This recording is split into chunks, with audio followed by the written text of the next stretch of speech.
What's up? What's up? What's up, guys? How y'all doing in the house? This your boy T&T. I'm with my homeboy Khalid. And guys, Hey, let me what's tell you going on? something, man. Khalid has a YouTube channel, and we're gonna talk a little bit about that in a few seconds.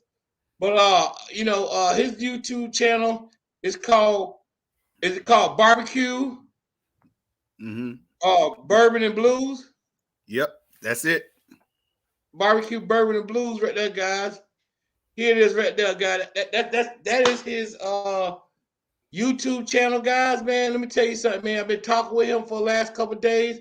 We've been having good conversation, man. Good people, great, awesome conversation, guys. And I'm telling you what, man. Salute to this man right here, man, because they know what they're doing. It's him and his brother, man. So I'm gonna let them sit there and talk, tell us about what's going on, tell him his ambitions and stuff. But before I do that, I always like to post. I want to always post. Um, here's their in link, and we got one more. We got. Is this Skip right here? This is his other brother. What's up, bro? How you doing? What's going on? So there was a link in there. Y'all know what to do, guys. Y'all know to subscribe. Subscribe to them guys, man. And tell you, man. Let's get them subscribed right now. So everybody, y'all say what's up, man. So let them talk about their channel. Let them talk about what they do on YouTube. I'm telling you what, guys, you're gonna learn a lot. You're gonna learn a lot, guys. So let's get to talking. All All right, right, Khalid, so you go first. The word, brothers. all right. Salute, Yeah, brother. salute, man. I appreciate you having me on, bro. Hey, on our channel, man. You know we like having fun. Okay, we call it barbecue, bourbon, and blues, because just about every weekend for probably the past, I don't know, 25 years or so, my brother Skip and I have been barbecuing for the family. You know, just having fun. And one day we decided, hey, let's hop on, let's go ahead and do one for YouTube and see what happens. So we did, and it it it went well, and I enjoyed doing it. So now we try and do one every week, and we edit it and get them out on Thursdays. It's extremely fun, man. We're learning a lot from guys like yourself, T, and many other people on the YouTube channel. We barbecue, and my brother Skip uh reviews bourbons and cracks the jokes. You know, because you always got that one family member that wants to crack jokes, and and we just and we just have fun with it, man. And I love doing it for you guys, man. I really do. I really Mm. do. And I appreciate you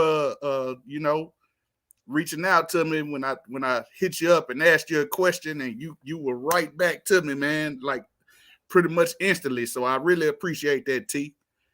Oh I man, do. no problem. I spot the real thing. When I see pit masters, I know they're pit masters. Yeah. hey, man. Hey, look, I don't know if I call myself a pit master or not, because I'm still learning. And I guess in this game, you still, you don't never stop learning. It's like everything else, man. You know what I mean? So I'm just trying to learn more and get better every day. You know what I mean? And that's all the way in life, man. That's all the way in life. How you doing, Skip? I'm doing all right. Can y'all hear me fine? Oh, here you loud and clear. All right, man. I'm doing great. I can't complain, man. Thank you for having us on. Oh man, I appreciate it, man. I appreciate it. I appreciate it. So Yeah, thank you. my whole thing is, we heard a little bit about the YouTube channel, okay? But my whole thing is, can y'all tell me what barbecue do for y'all? You What, want to like, answer Absolutely. this? Skip? Go ahead. You go ahead. You go ahead, Khalid. Uh, barbecue for me, man, is pretty much a lifestyle, man. I enjoy doing it. It makes me feel real good. Um, Preparing something, smoking food, and then being with your family and friends and just hanging out, and everybody's socializing and things of that nature. You know what I mean? So it just makes me feel good inside, to be able to do that for myself and others. You know what I mean? So Mm-hmm. that's what it does for me. It gives me that feeling of, of family and friendship and community, because even some of the people in the community have come by and we'll hang out and have a great time. So it's always a great thing Yeah, for me. definitely. I can agree with those same sentiments. Yeah, I love the way it brings our family together. Actually, man, we do this every weekend, so we have multiple family members here. My mom, my father, sister, cousins. And it just turns sort of like a family reunion every weekend. Oh man, that's awesome, man. I want to say, what up, Toto? What up, Grill Sergeant? What up, Behind the Garage Barbecue guys? Man, man, salt, pepper, and fire. What's up, guys? Hey man, I'm dropping a link right here. Y'all go and check them out. Support these guys on YouTube, man. I'm telling you, man, don't go over there and check out their page. You will really enjoy their YouTube channel. I'm telling you what. So when you say bourbon reviews now, Mm-hmm. can you give me a little example of bourbon reviews? I always tell people I'm not a prostitute, so I'm not gonna go out there and tell you something good, And something good and something nice. So can you tell me the worst bourbon you have experienced and the best bourbon you had experienced? The worst bourbon would Yeah. probably be LTD, as we used to call it, man. But as growing as a young man, we thought we were drinking good. As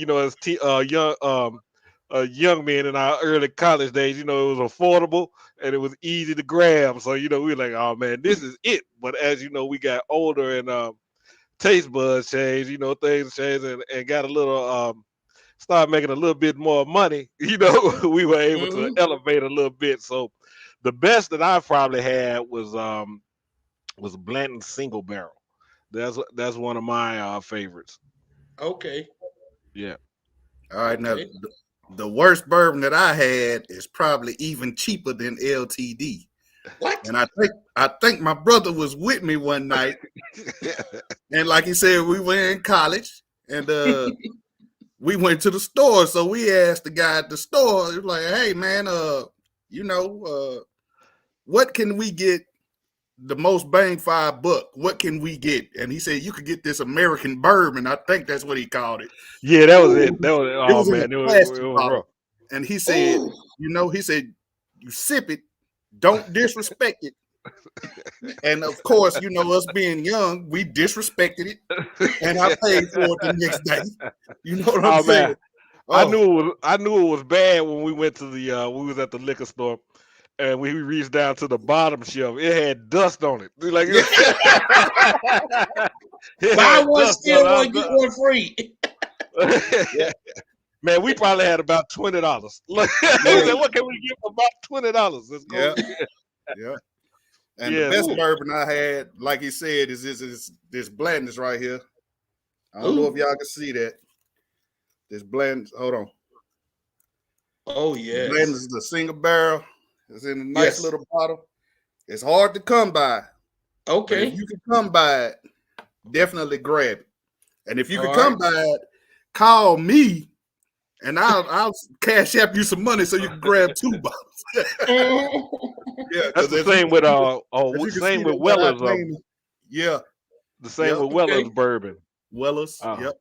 yeah, I went to our package store up here is Frugal McDougal, and so we were going in, and I had asked the clerk, he said, "What y'all looking for?" I was like, "Man, I'm looking for some Wellers. Do y'all have some?" He at first he was like, "Nah, I don't have none." And then he recognized us from the YouTube channel. He was like, "Oh, y'all, barbecue bourbon and blues." He was like, "Man, we got one left in the back." Oh So no. he had to get the manager. So the manager came through. He was like, "Well, man, I give it to you. I really don't want to give it to you, because I guess they had their special customers at the time to come in and get it. Like, but you got to get this other bourbon to go with it that I can sell it, so I can get this off the shelf." So he had this one last bourbon. I think it was called Sucker Punch. I was like, oh, Okay. I know this gonna be bad if I had to buy the Sucker Punch. But he gave it to us, and he sacked it up in the back before we even got ready to check out. Right? He said, "Man, Yes. don't let anybody see this bottle of Weller's, because if anybody sees it, it's gonna cause a riot in here." So Wow. yeah, so he sacked it up in the back, and I was able to procure that and come on out with it. Yeah, so Yeah. yeah, definitely, Awesome. definitely, Awesome. that's a good Awesome. one. Okay, then, so guys, yeah, they done told the best bourbon, the worst bourbon. Now y'all in the chat, y'all see the chat too, guys? I do. Yep. Yes. Okay, if y'all got any questions, let's get them out there. But I'm gonna try to keep the conversation going. What is the most difficult meat y'all both struggle with? Like if you had to say, man, besides the meat we talked about, but other meats like I had to keep working at to get that, or just something that you learned on YouTube. Hmm. What is a meat that I guess I would say what meat you struggle with and what meat YouTube helped you to overcome. The meat that I've struggled with on the smoker that I still haven't perfected is venison, man. Ooh. I have yet to perfect venison. It's I don't know if it's how I don't, it's just me, I guess. I've watched YouTube videos, I've read up on it. I Mm-hmm. just haven't had enough practice at it. So I'm gonna continue practicing at it because I could get venison pretty easy here, you know. Okay. So I just keep practicing at it and trying to get better. Mm. That's the meat that I struggle with. For me, Okay. I guess I would say, you know, goat. Like smoked goat. Man, Okay. Yeah. I Yeah. know Yeah. I had an aunt, man. She could do it and do it perfect, and would pull that thing. It would, you wouldn't know the difference between uh pulled shoulder or was it goat. People be like, man, this is great, but they didn't know they were eating goat. It was actually, I mean, they thought they were eating shoulder, but it was actually goat. But yeah, that's one of the things that I'm still trying to perfect. I don't know what I'm doing wrong with it. I'm still trying to find different type of recipes and find advice on it to perfect it and get it right. Well, I grew up eating goat. It's not my preferred taste. Yeah. The more Billy goats. That's not my preferred taste. Uh, we used to ball at first. Okay. We Maybe used to that's maybe ball. that's where I'm going wrong, because Yeah, we used to, but you gotta understand when we shot our goats, it was just the end of the road.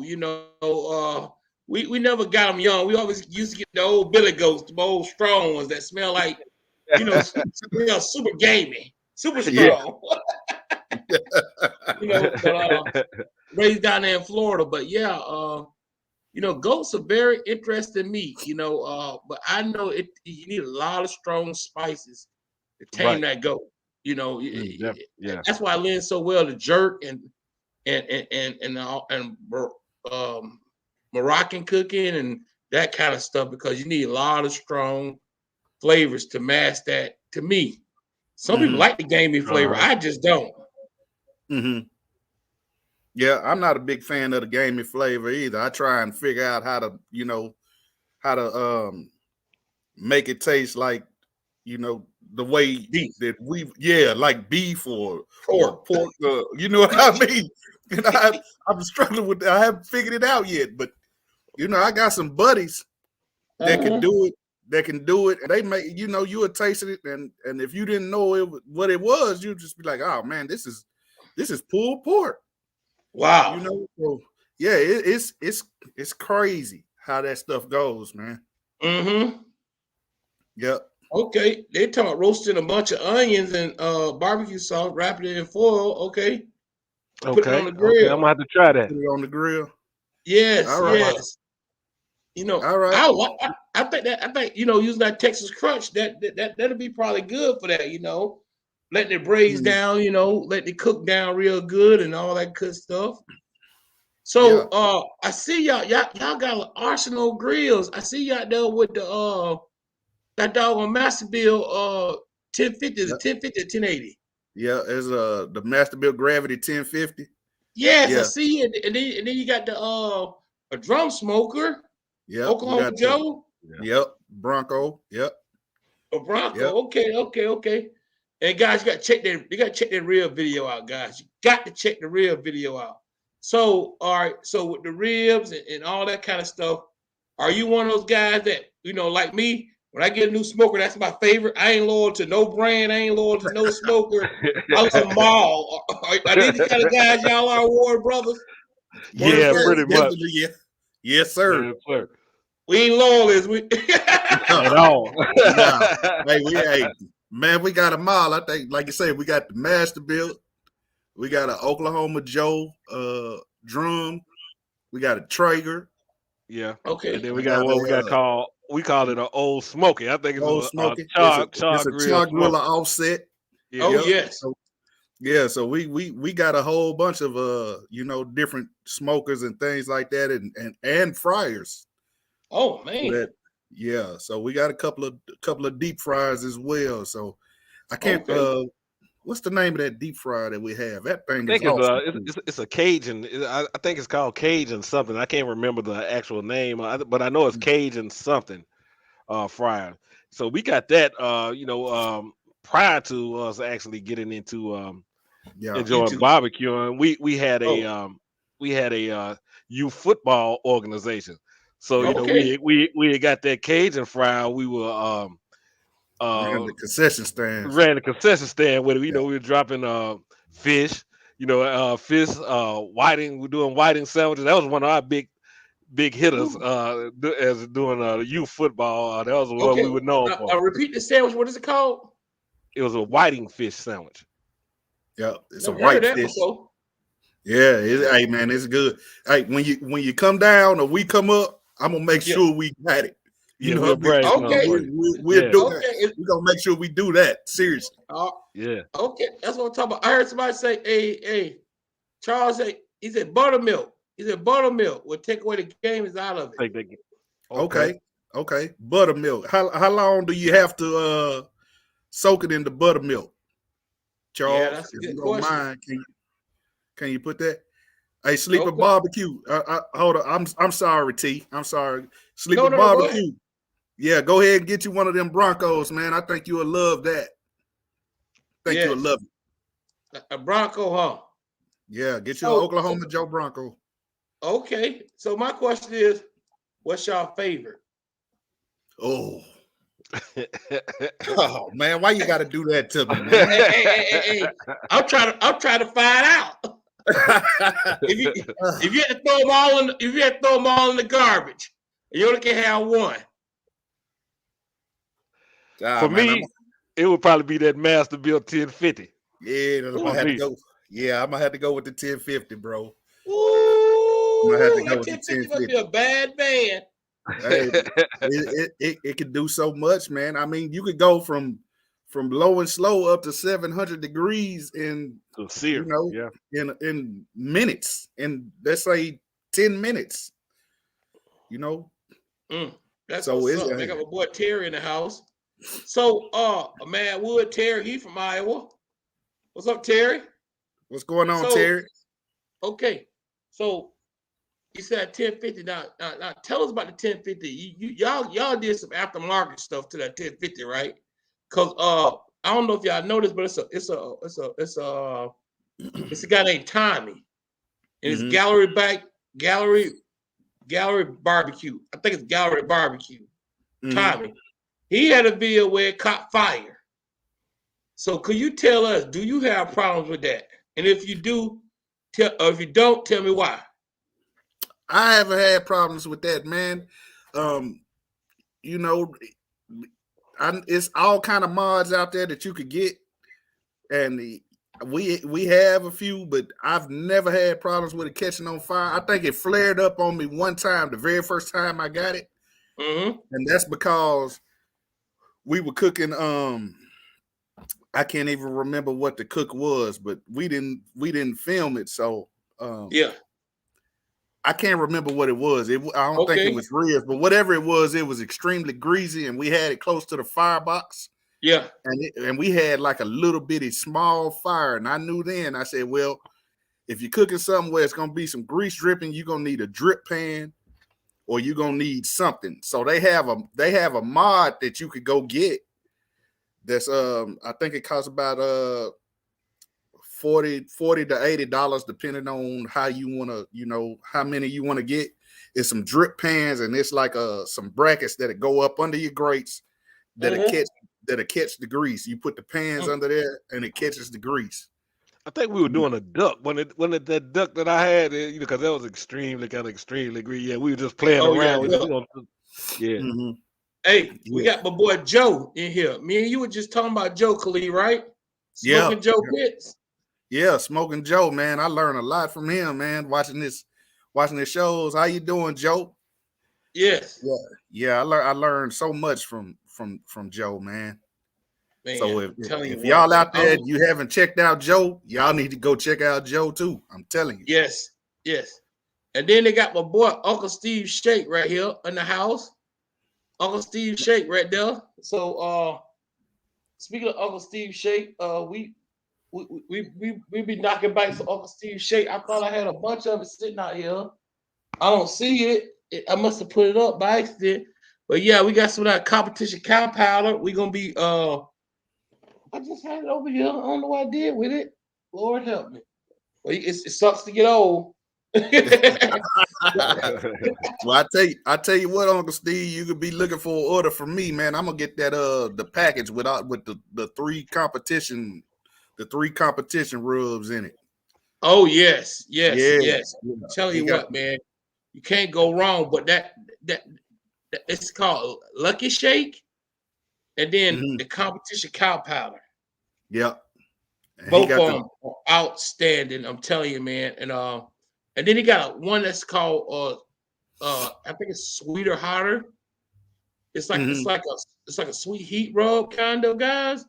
Mm-hmm. Amazing, man. Amazing. I'm telling you, man. Yeah, I just checked this page out a few minutes ago, and it's one I know we like it spicy, so it's a spicy one he has. Was it Texas? Was it pepper T&T or I mean not T&T, but I think I got this right here. I'll be right back. Okay. I got it. Yeah, it's a spicy one. I just looked at it. I said I'm ordering that tonight. We're gonna put an order in tonight for it. So Uncle Steve, be ready to, we gonna the barbecue bourbon and blues gonna have an order for you soon.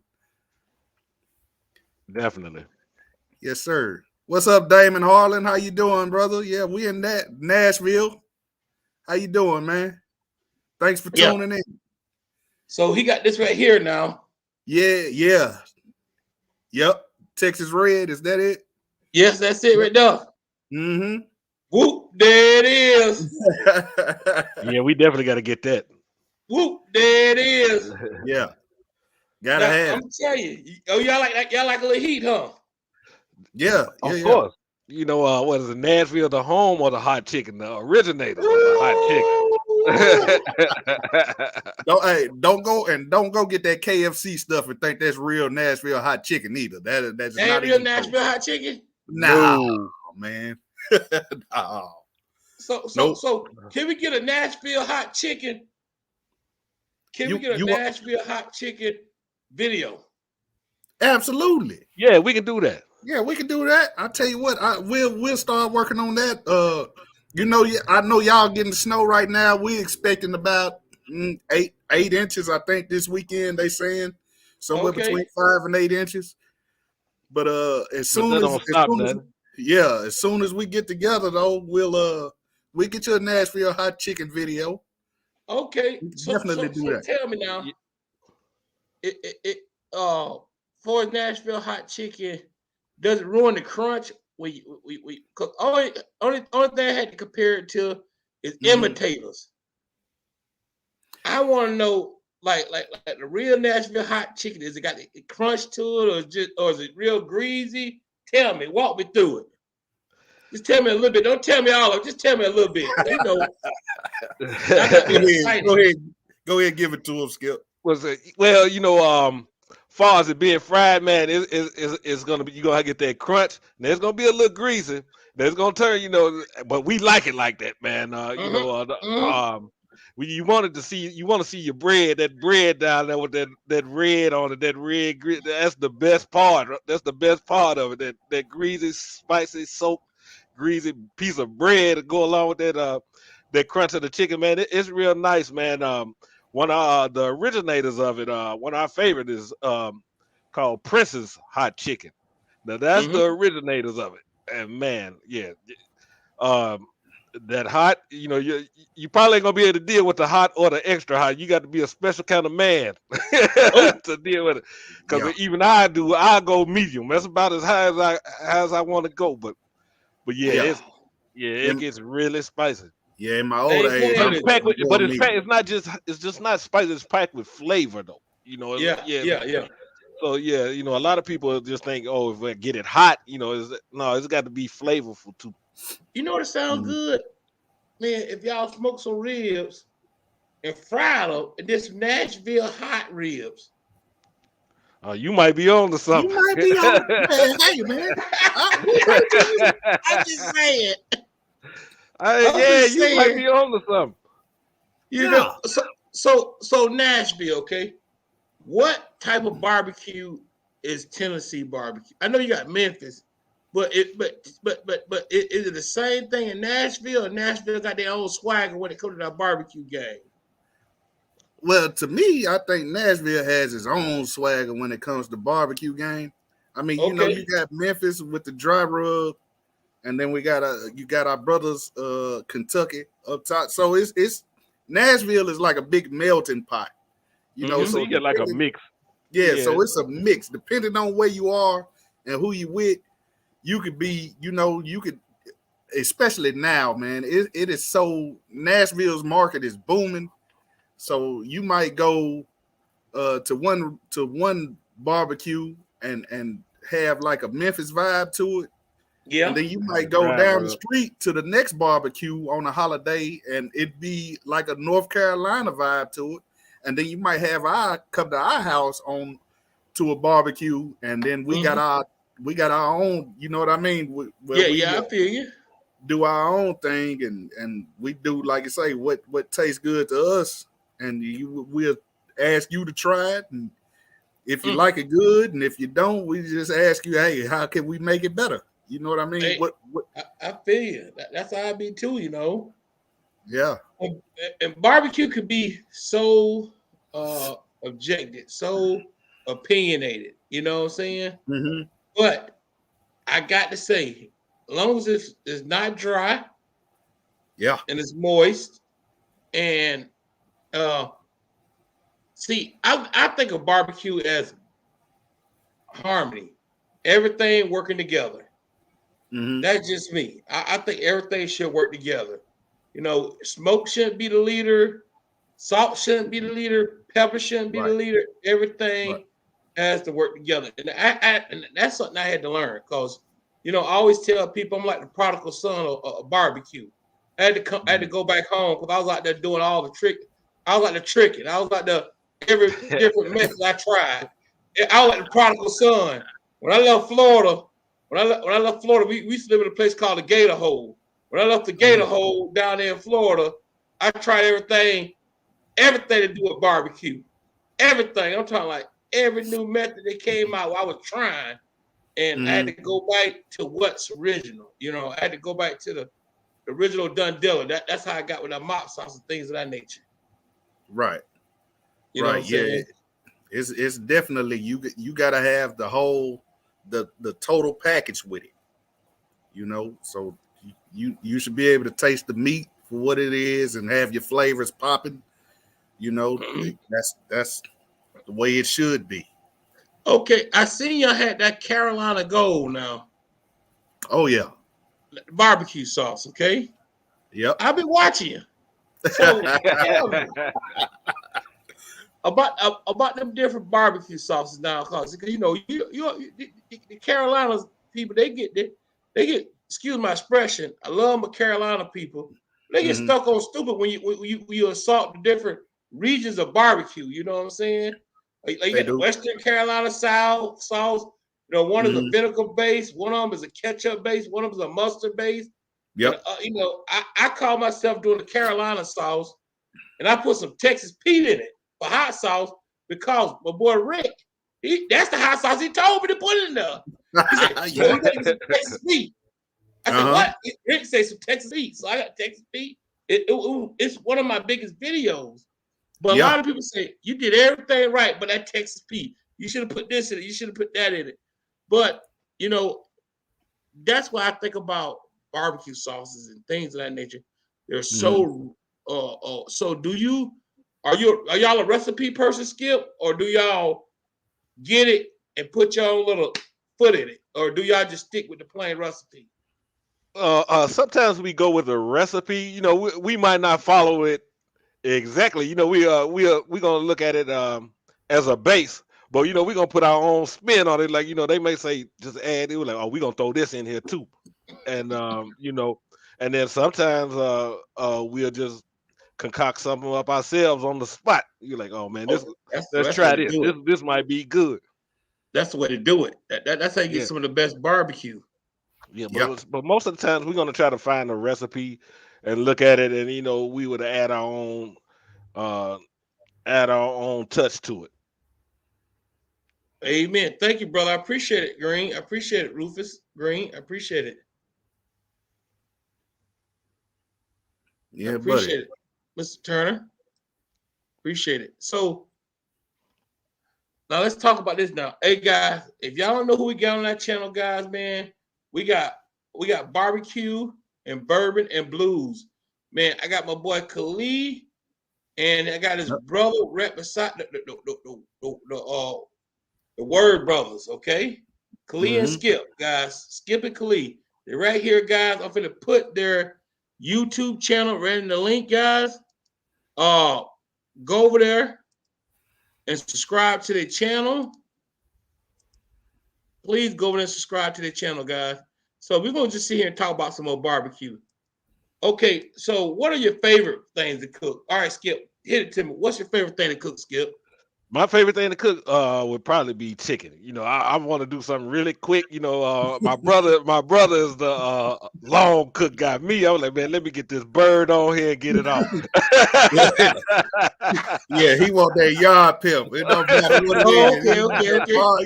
Okay. Barnyard pimp. That's what he wants. So I get it on there so I can get back to so you know, like, you know, well, while we cook, we also socialize. I'm trying to hurry up and get back. I'm a socializer type of guy. Okay, you know I see you. I'm gonna get it on, try to get it off so I can get back to the people, you know, playing a good little spades game, dominoes, or watching the game this week. Now I'm gonna ask you a question. Now you gotta understand where I work at. I work at a sheriff office. I work at a jail. Okay. Now question action. You ain't playing no spades with no deuces and all that good stuff and no jacks, are you?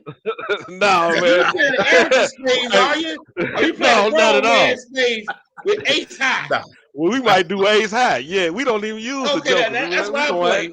We going ace high with it. Twos and the jokers and you don't know what deuce this joker that. You play like that. Skip, you ain't one of those guys that Skip. Not at all. We going ace high with it. Okay, then that's what I'm talking about. Hey, ace high. Dusty Dan, we call Dusty Dan. That's the deuce of diamonds when you go ace high. Dusty Dan might ride through as a book. Okay. That's right. Hey, Khalid. Yeah. Hey, Skip ain't gonna Skip. Hey, we're playing those spades, man. Skip ain't gonna talk across the table, will he? Skip, see one of them guys be like, I got about two in the push. You know what I'm saying? Nah, man. He's those kind of guy. Nah, he ain't gonna talk. You know, we might scratch our head a certain way, or you know what I mean, or rub our shoulder. We know we. Tell me the truth now. I want to know if I get down there and get bamboozled. Like, oh man, my neck is hurting. We ain't talking across the board though. You know what I'm saying? We ain't gonna blatantly do it. Yeah.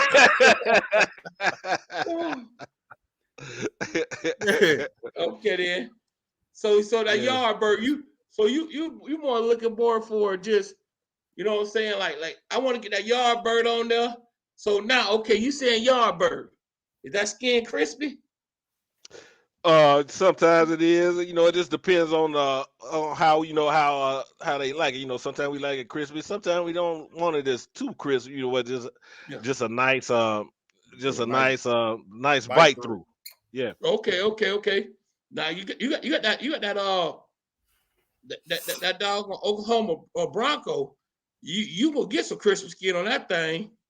Yep. Well, I've yet to That's actually throw the bird on the Bronco. You know, I think Khalid has, but I actually haven't as of yet. Ooh. Yeah. Yes, sir. Well, But we I'm did looking for. I probably will this weekend with these wild card games going on. So we definitely gonna get some bird going on this weekend. Ooh. But hey, go ahead and take out that second mortgage before you get some wings. But that's what you're gonna have to do. Man, they are they high. expensive. Hey, I got to refinance the house, honey. I got some. I got 2 cases of wings. I had to refinance the house to get it. Yeah. Yeah, we did on the Oklahoma not too long ago, man. We did with a peri chicken. Okay. Oh yeah, I did. Yeah, I did forget about that. Yeah, we did. Yeah, we did the peri chicken. If y'all don't know what that is, that's basically that. Well, once my brother and I had it, we said that was the roots of Nashville hot chicken. It had to be. Yeah, okay. It's hot. We got and listen, if y'all go to the channel, when you go to the channel, the recipes that we do are in the details. So if you watch the video and then you click the details and go down, you can get the recipes. Right there, guys. Right there.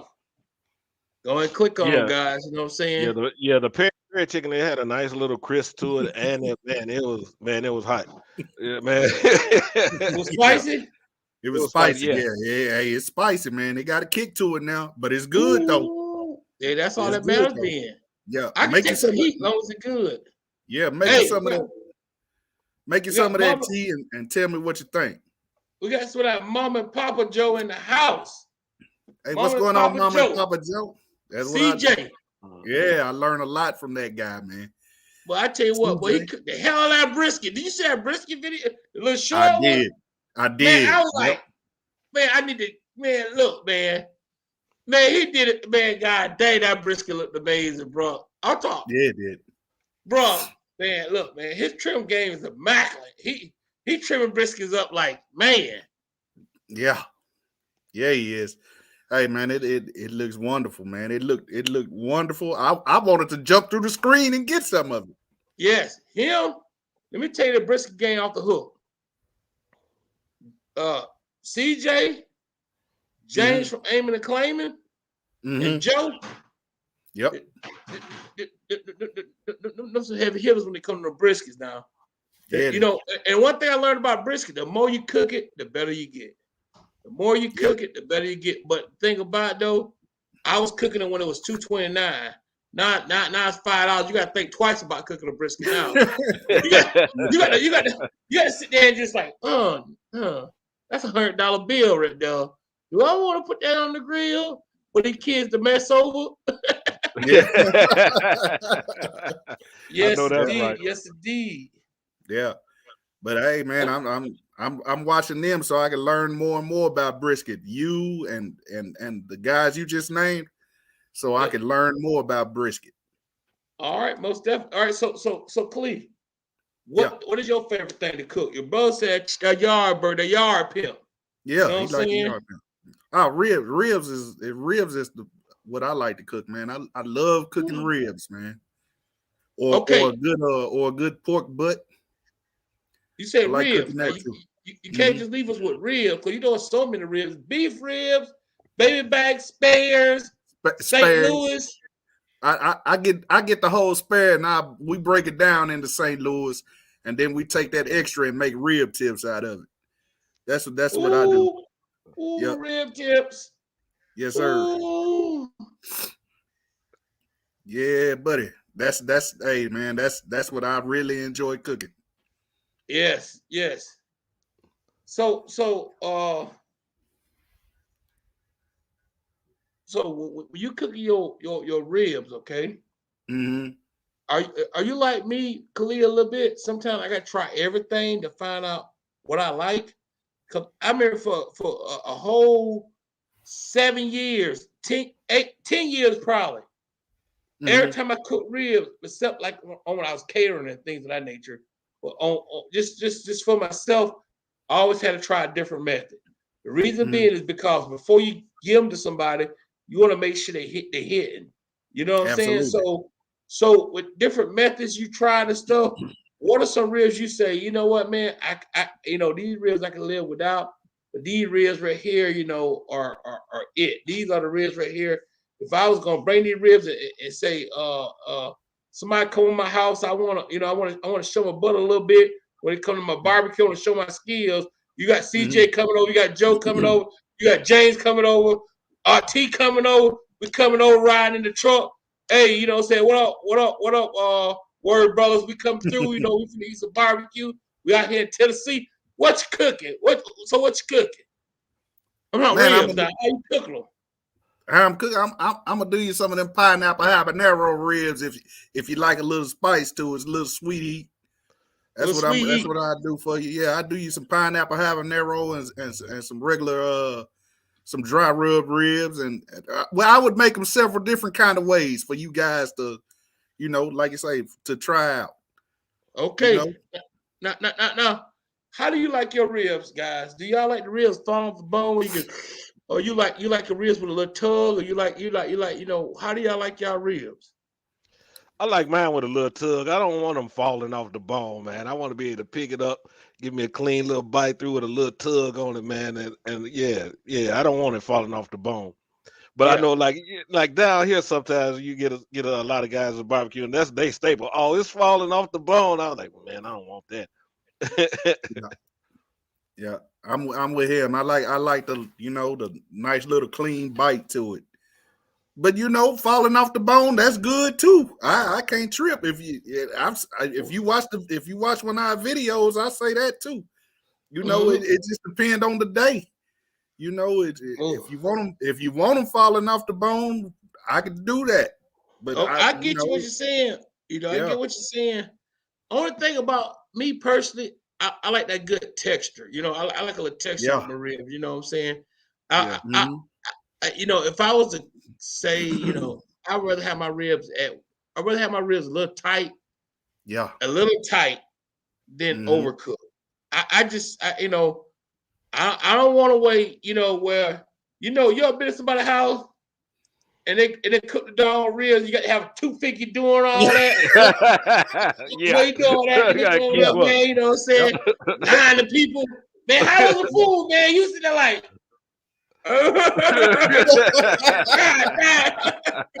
you know what I'm saying? I remember going to my uncle's house all the time. Well, how are the ribs? My dad used to say, man, give me a straw, because my dad had the raggedy teeth. Give me a straw. He ain't over the straw. Hey, T, you know what I'm saying? I'm old raggedy. You gonna tell me, baby, quit bringing me over this boy house, eat these raggedy ribs. My teeth all hurt. Have a toothache when you go. That's when you gotta fold the plate up like a taco, man, and walk it calmly to the trash can. I get. Oh no, he can't do it like that. Hey. Oh, I see where you from, Clee. You the one that broke black. Man, my stomach is hurting. I told my wife, man, I can't be eating all that food like I used to. I'm on a diet. You gotta get interested now, Clee. You gotta come up with some new words stuff, man. You gotta know how to say stuff, man. You gonna offend somebody. You gonna offend somebody to get the thing balling up. You just gotta tell them, man, I'm on a diet, man. And, man, I gotta lose all this weight, man. You know what that swine be doing us. You know how the swine do. You gotta he probably say his blood pressure up. My blood pressure up. Yeah, my blood pressure up, man. I can't be eating all this pork. You can't do it just out in the open, man. You gotta be smooth with it. I learned that from my brother there. From my older brother there. Okay. Ooh, go to church potluck. Have plates of food.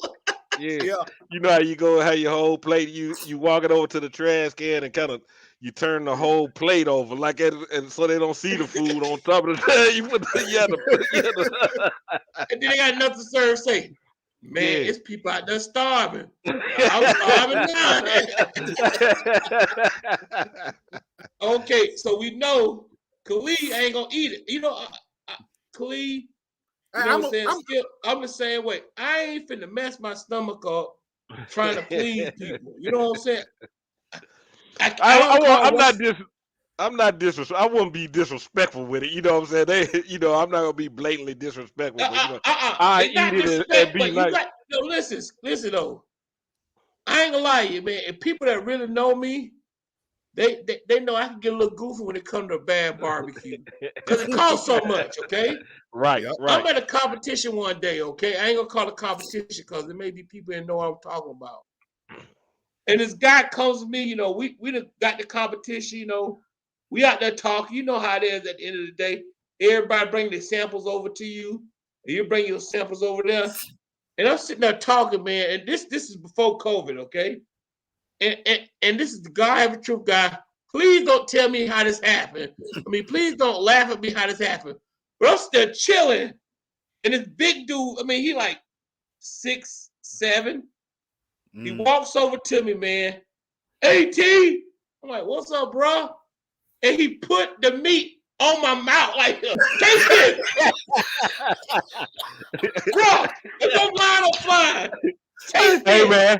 Hey, that's Hey, a man. man law That's violation. a man law violation. Hey, man, you think you telling? Man, I kid you not. He was like, taste this, T. And we did it. I was like, I done violated, so I had to go all the way. You know how they say, you're going to do it, go all the way with it. I'm sitting there chewing it, man. I'm chewing it. And I got mad. I spit it out. I said, man, come on, man. You got to be joking with me. You know, man, this pulled pork ain't done. You're like, well, we cooked it to 165. I'm like, oh, okay then. You know what I'm saying? Okay. I got you. I'm gonna worry about you now. But yeah, man, that barbecue game is, you know, and here's the thing. There's nothing wrong with being ignorant when it comes to certain things. Because I'm ignorant to a lot of stuff. Right. But there's something wrong with want to stay ignorant. And that's when it gets dangerous. And they're the ones you got to be straight up with. They're the ones you got to be like, man, look, man, when you get tired of this barbecue, here's my number, and I come by that grill from you because you ain't doing nothing on that though. I'm telling you, man. Yeah, it's a lot of information and a lot of people that you can talk to learn from. So there's no reason to stay ignorant to what you're doing. There's always room to you're never too old to learn. No, you're never too old to learn. You're right about that. But let me tell you something, bro. But when some people think they're the champ, they believe that. They believe it's a conspiracy theory. Yeah. Out of metal, man. You be amazed some of the stuff that grandmas and aunties and cousins lying to people. Talking, oh, this good. Oh, this good. And they go out there and get their heads knocked off. You know what I'm saying? And that's why I say, tell people, don't lie to me. Okay. That's what I would saying. rather hear the truth. I'd rather hear hard truth. It's a whole different ball game when you're in the competition. It's cool to be a backyard champ, but when you jumping in that competition, that's a whole different ball game. Yes, it is. Man, look, competition, man. Whoo, that's some money. So Trump Master say he's doing a brisket overnight cook. That's the best way to do it. Now they got that gravity. Now on that gravity 1050. Yeah. I've been doing a lot of researches because I'm debating on which one I should get. I don't know if I should get the char grill or should I get that 1050. But always they said when you cook a brisket, always use the top shelf. Yeah, I would. I mean, yes, I would definitely use the top shelf on the 1050. It would have pan up under it for the radiant heat. Yes, sir. You got it. Okay. All right, that's good. That's good to know, man. So how do you how do you like your food smoked? Like you like more of a upfront smoke flavor? You like a flavor you got to like kind of like search for, or if you were to describe what kind of smoke flavor you like, what kind of smoke flavor you like? Man, I like mine balanced. I don't want it like that hard smoky flavor. I mean, Yeah. I want it kind of balanced out. I want to be able to taste the meat for what it is, get the smoke, and your spices and everything. I would like to. That's the type of meat that I like. You know what I mean? I like to have the whole complement of everything. Versus hey, you see what CJ said? yeah, cops can hurt feelings. I watched grown men cry after awards. Yes, grown men cry. I'm telling you, man, you get your feelings.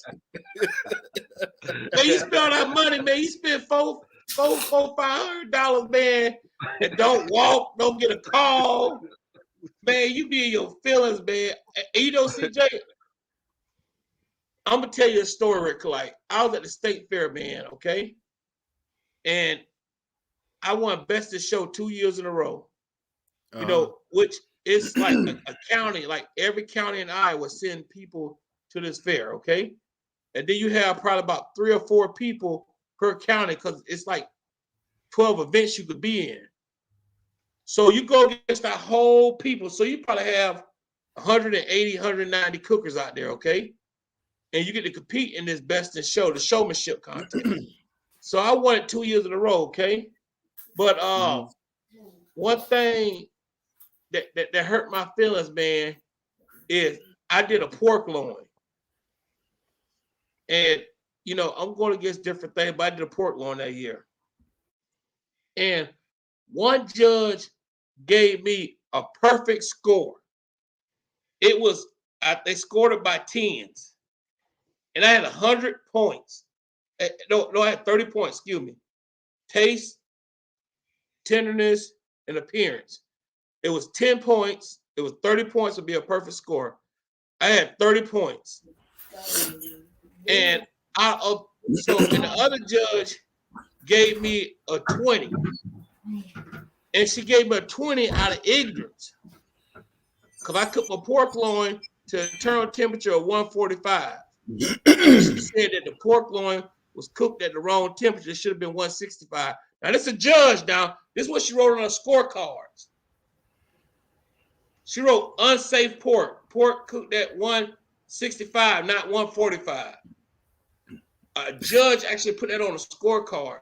So I was devastated, man. I was like, how I got 100? 30. How did I get a perfect 30? And then this judge gonna give me a 20.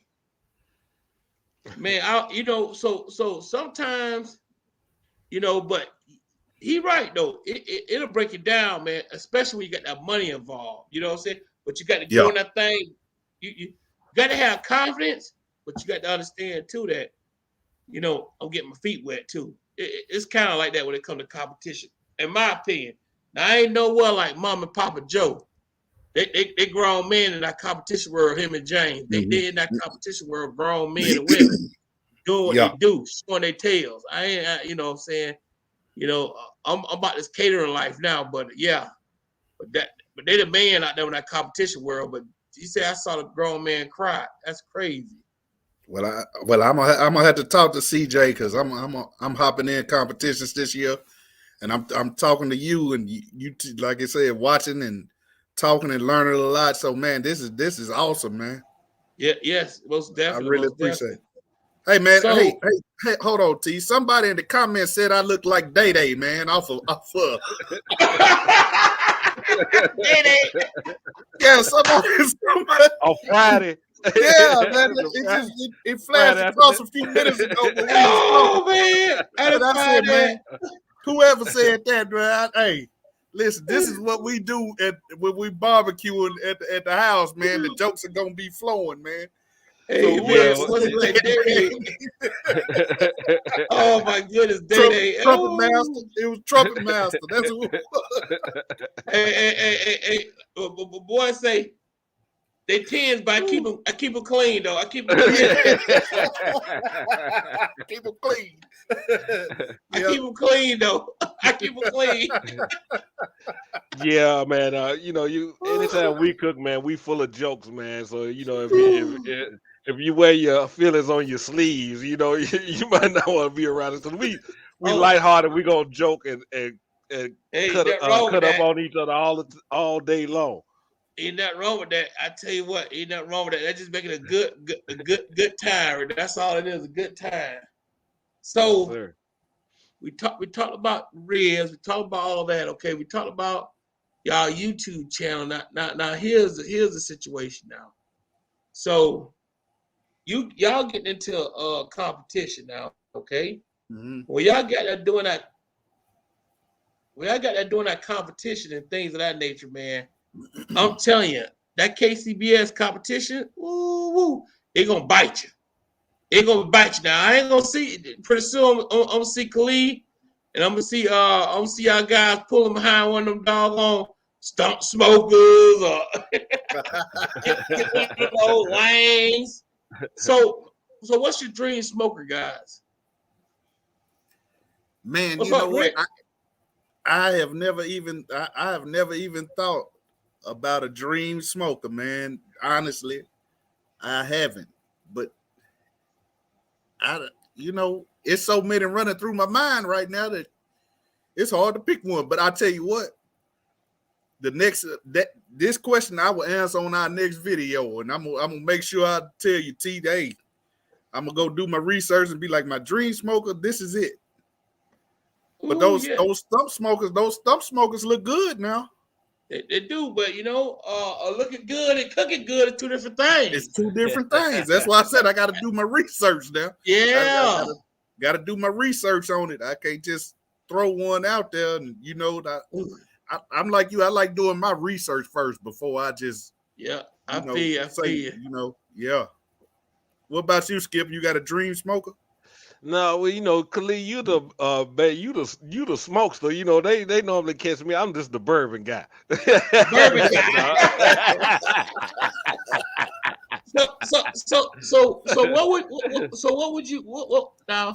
What would you rate Hennessy now? Everybody talking about hen dog. What would you rate that now? On a The scale of reg- 1 to 10. Come on, old hen. the regular hen dog. Yeah, hen Man, dog. Yeah, like if I in my younger days, my 20s, I probably would have rated it a 10 because that's about as high as I was gonna spend on it. You know what I mean? Yeah. But now I give it a good.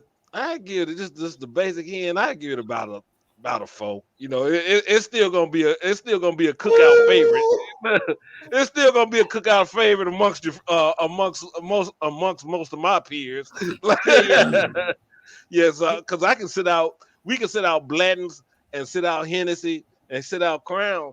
They won't even touch the Blanton's because they They leave don't. the good stuff along, go that hen dog. Yeah, they gonna go with what they know. You know what I mean? Yeah, So, most definitely. yes, sir. They're thinking like Blanton's. They think that's bottom shelf. Like what is that? That's what they say. It's a nice bottle. It's a nice looking bottle though, but they ain't gonna touch it. They ain't gonna touch Nah, it. Okay. nah. So Crown Royal, me, I like the Crown, but it turned against me one day. So I don't know. I like a little Crown apple. I used to like a little Crown apple, but it turned against me. It's Oh, one of man. those things. Once you turn against me, I can't even stand Can't it go to back. smell it no more.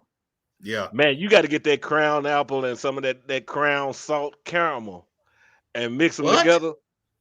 Man, and mix them together, man. You got it. It tastes like a caramel apple On rocks. on rocks. Yeah, Ooh, woo. yeah, it's pretty nice. It's Crown apple and that Crown salt caramel. Can't go wrong with that. Okay, then that's what I'm talking about. Okay. So y'all gotta go. So y'all gonna do some fish on the grill one day and things of that nature. Some videos coming down like that. Yeah, we're gonna get into more fish. I did a salmon. Okay. That was one of the first videos I did how to do a salmon. It's just a quick video. But yeah, we're gonna get into more fish. We'll probably get into some snapper and some grouper and things of that nature. You know what I mean? And get it out there. With you being Okay from then. Florida, T, from Florida. What's the best fish? You know, give me a little advice. What's Man, the best fish to throw on the I, grill? I, to be, I don't know about on the grill because I ain't no grill person. I like a fried dilated to the side. Yeah, you like me? I'm gonna drop it in that cage and fry. You And know, let's get it. so we got this fish in Florida. It's a freshwater fish. It's a perch, no, a speck. We call them specks. But Specs. it's like a perch though. It's like a big old perch. And then we got something called shell crackers. And once you get that shell cracker, when that water get cold, you know, they get that fat on them. And them fish, right, those shell crackers on perch, the specks, man, them the best tasted fish I ever tasted in my life, man. They're you know, I guess they're not fishy at all, but they fry out real good. You know, they're not real big, you know, but you know, a good fillet is about the size of my hand. Good fillet out of them, you know. But man, that's a good, sweet tasting fish, man. They good. And you know, I grew up during the country. We used to eat mudfish. I thought that's just what people ate. You know what I'm saying? We used to catch mullets. They call them mullets. Mullets. Yeah, Catch mullets and fry them up. You know, we always had a fish fry. You go and get about 20 mullets. You used to get 20 mullets for like, you know what I'm saying, $8 back in the day. You know, we used to get a bunch of mullets, fry them up. You know, you know how the church used to do it, fry up a bunch of mullets and try to sell a plate for $20. So you try to sell a plate for $20? Yeah. This back in the 90s. Church out there selling a plate for $20, man. What? So you got to play the fish. What size did you have with it, T? Man, we had hush puppies. Hush puppy, you know, but we always did a lot of perlo rice. Okay. We used to eat stuff. We used to eat a lot of turtle. We used to love turtle. I like turtle. And we used to perlo it though. It's been a long time, but we used to get these things called turtle gophers. They were like these sand turtles, okay? They used to see a hole, and you know, because I grew up in the country. And we used to have watermelon fields and cantaloupe fields. So we'll see this hole, the turtle burn a hole. We used to put a bucket down beside the hole and cover it. The turtle come out there, fall in the hole. Or a rattlesnake, one of the two will fall in that hole. But make a long story short, we used to eat them the best tasting turtles in the world in Florida. They eat nothing but like green grass. They taste so flavorful. They're not gamey. It's the best meat in the world, but you can't eat them no more. You know, they put them on like one of those dangerous species lists. Yeah. But, you know, we're in the country though. I got kin people named Coon Boy. So, you know what I'm saying? You already know what it is. Yeah. It's still going down out there. It's still going down. I got kin people named Coon Boy. Yeah. So that mullet I got kin people named Coon Boy and Monkey Boy. So you already know. You know what I'm saying? Yep. So that mullet fish is probably like a equivalent to our whiting. You know what I'm saying, man? We gonna get it. We gonna get a big plank of whiting, and you know, we gonna fry it up, and you know, like you said, they sell it. They're gonna try to make $20 out. Yeah, we gonna probably sell it about $5, $6 a sandwich. Yes. Yep.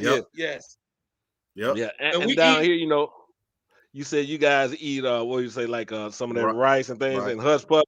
Here in Tennessee, this part of the South, our side dish with the whiting is spaghetti. You're gonna have fish, spaghetti, and coleslaw. Oh, bro, let me tell you something about that. You know, man, it's crazy how cultures are, man. I met my wife, man. I come up to Iowa, and my wife tell me that her mom and dad want to meet me. So, you know, I go to her mom and dad house, man. You know, we pull up, man. And, bro, they pulled out some spaghetti, you know what I'm saying? And some catfish, you know. And you know, back in the day, you know, brother mine was kind of goofy, you know what I'm saying? I come from where people thought about roots and all that good stuff. So I'm like, well, you know what I'm saying? I don't eat spaghetti. You know what I'm Be like, saying? oh, we like that too. Yeah. Hey, we still like it, man. I can't eat everybody's spaghetti now. Like, Hey, so you know, but the thing about I never heard that before until I got. But yeah, people eat spaghetti and fish. I never heard that before. yeah. Fish, spaghetti, and coleslaw. That's huge here, man. Hush puppies. Or white beans, Yeah. white beans. White beans. Yeah. Okay, white bean. What is a white bean? Like Great Northern bean? Yep. Yeah. That's exactly what it Okay, is. then. Yeah. Catfish and white beans. Yeah. Oh man, the dirty South. See, we all about that. We all about getting that fish, frying it up, and then get some hush puppies. Get you some perlo rice. You know what I'm saying? Get you some mustard and hot sauce. You know, put mustard, hot sauce, onions, pickles. We ain't never had a strain. We used to get a bunch of Marita white bread. Y'all know about that Marita now. I'm telling my age. Hey, we got the sunbeam up here, man. We had that butter bread, white bread, any kind of bread. We call it white bread, or as my grandmother them used to call it, get some of that light bread. The light bread, yes, indeed. We get that Marita light bread. Put on that. We'll put the fish right on top of that. Just pile up, man. Go get you some, man. Get you some fish. You know, it's amazing because when I was growing up, when I got to Iowa, my father-in-law, bless him, is a good guy. He said, "Boy, you want one of these steaks?" I say, "I don't eat steak because we were po back. We po folk. Only steaks I remember trying to eat them old charcoal steaks, them old sirloin steaks. What these get all your teeth and stuff. They were tough. They were tough. Yeah. Tough, man. Look, man.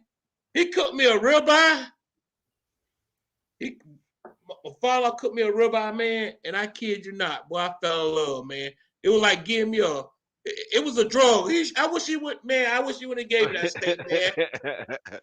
That's my favorite cut of beef, ribeye. Every day for about a year and a half, that's all I ate until I got gout.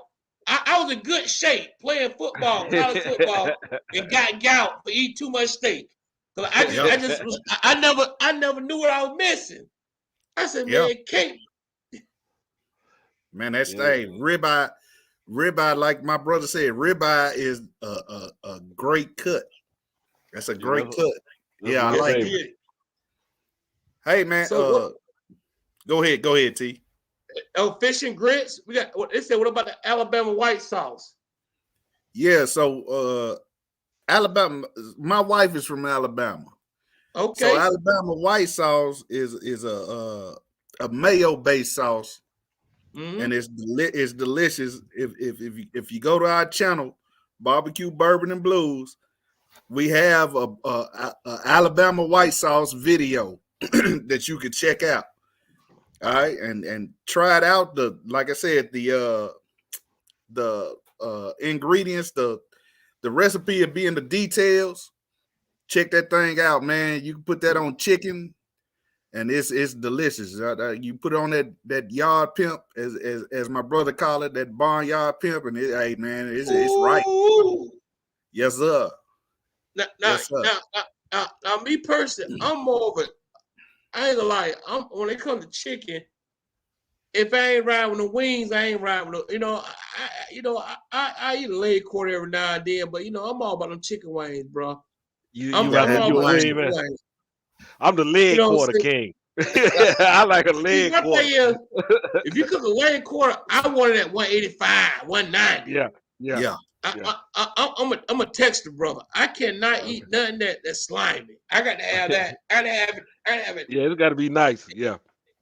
I gotta have it cooked hard. I'm cook hard. Yeah. I always tell people fry my chicken hard, fry my fish hard. I want to fry hard. Yeah. I was going to ask you that when we was talking about fish too. Do you want to fry it hard? Yes, indeed. When it start floating when it float to the top, they said it's ready at that point. Do you want me to pull it in, or do you want to fry it hard? You want that extra time with it? Man, look, man. Me personally, I want to fry hard, man. I got my boy Rick just calling me right now from the meat stall. Yes, D. Yes, D. Yes, D. Oh. Rick. I'm over here live on YouTube. Yeah, come on in, boy. All right. Rick gonna join us. Rick gonna join us. Awesome, man. So, you know, we talking about Rick from the meat stall guy. Let me tell you this right here, though. I got this right here now. Y'all gonna like this right here. So that I'm just gonna put the link up right there. If anybody else want to join us, they can join us too. So I got a sauce. I want to pick the sauce up today from the stove. I want to pick up Rick from the meat stall. Mm-hmm. I got that dog on meat sprinkles. Let me put it down. Meat sprinkles right there. Can y'all see that? Yeah. The meat sprinkles, and I got this hot. I got this meat frosting hot. Y'all like that now? Meat frosting hot. Yes. Okay. Yes. Hey man, I call them out, man, because it's good. It's good. It's real good. Well, I'm gonna do my little pork butt video. I'm gonna use some of this right here. I'm gonna use it up. Okay. Most definitely. Amen. Meat stall. Find you some meat and smoke it. Oh, Rick, he from Carolina. Yeah, Carolina guy. Where about in Carolina? Do you know?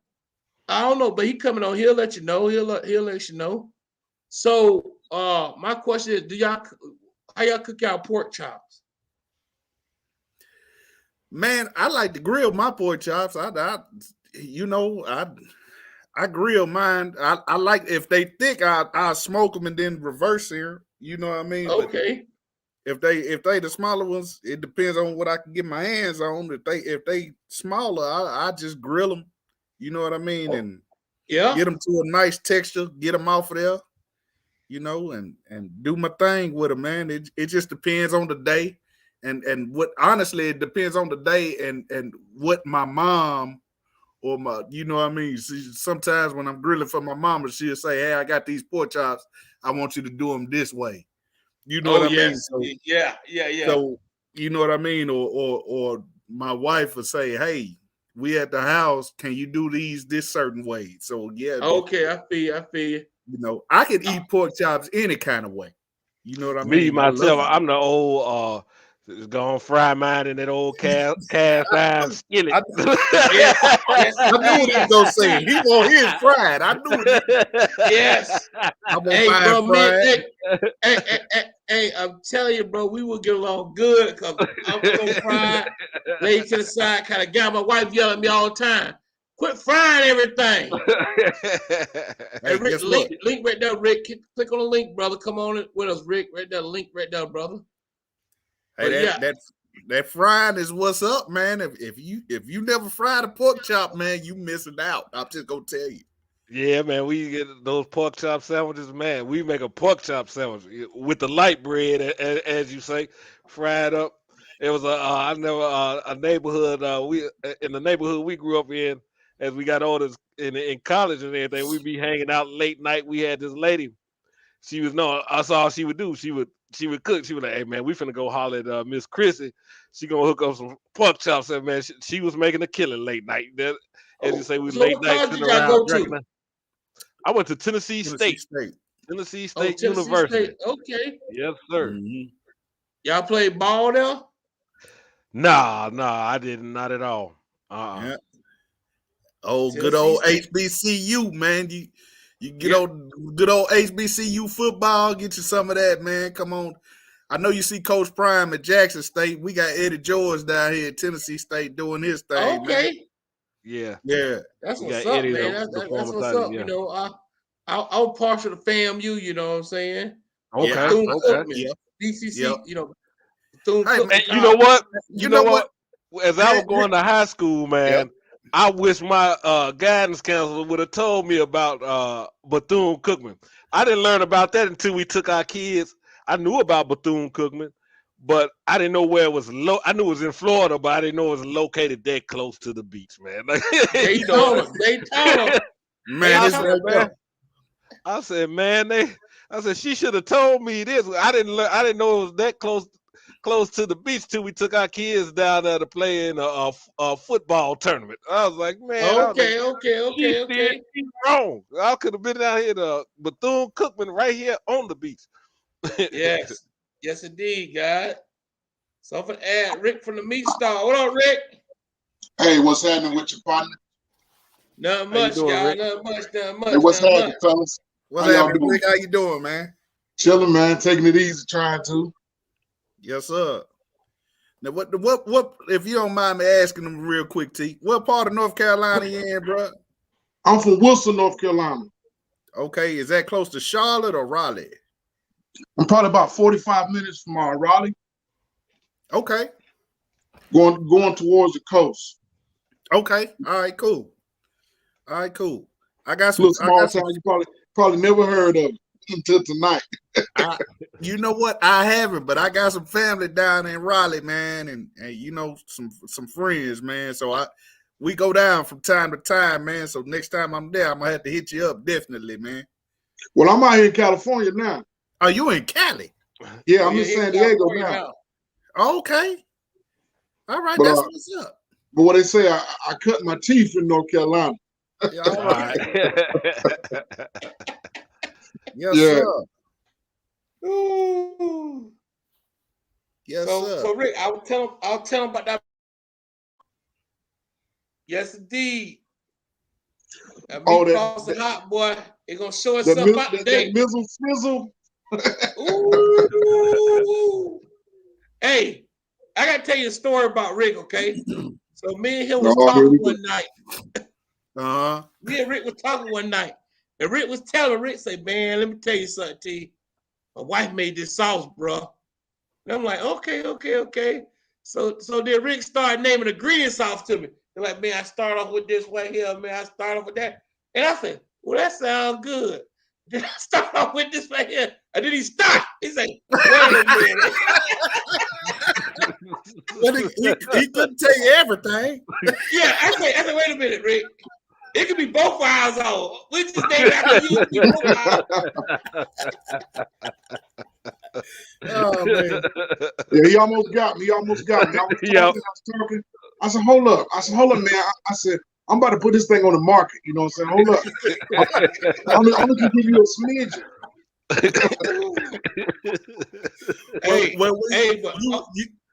You was telling them what was in the sauce. Did your wife tap you on the leg and tell you to just cut it out? Well, she had been telling me, she said, hey, because you know I share secrets. I don't give a damn. I tell anybody, you know what I'm saying? Let everybody learn some stuff. But she said, hey, don't tell them about that barbecue sauce. I figured that's how that went, bro. Yeah, she said, hey, don't tell them about that barbecue sauce. You tell them anything else, don't tell them about that barbecue sauce. I said, all right. It's foul. It's a bad mamma jamma. Yeah, you know, I got to get it. I have to say, every time I make it and I taste it, I'll be like, because I like to think I got my pulse on the barbecue, but I don't know every fucking thing. You know what I'm saying? I don't. Yeah. You know what I'm saying? But if something tastes good to me, I think it's gonna pretty much taste good to a lot of people. That's the way I figure. You know what I'm saying? Because of my palate, whatever. So when I first tasted that, I'm like, damn, you got something here. I said, this damn thing is good. And that was probably like maybe 4 years ago. I was like, hey, I'm gonna put this on the market. And then I just tried it one day, you know what I'm saying? I'm like, hey, I ain't got nothing to lose. I tried it, you know what I'm saying? And it took off a little bit for me. So I'm happy about that. Yes. Now it did win an award, okay? So let me tell you the story about the award it won, okay? So award winning. I said award winning meat frost. Yeah, I went down there and they had a barbecue competition in our town. And I used to win it every year, you know what I'm saying? So this year I had a wedding to do, right, Rick? Yeah. So the guy that owns the store that sells this sauce and rub in the store, he put it on their pulled pork, okay? But he mixed it inside of it, you know what I'm saying? So, you know, it showed his butt. And then he come calling me out, telling some, man, look, T, you know, I could partner up with you, but you got to get it 50-50. I just bring my recipe. I said, man, all you did was put some beef frosting in that thing.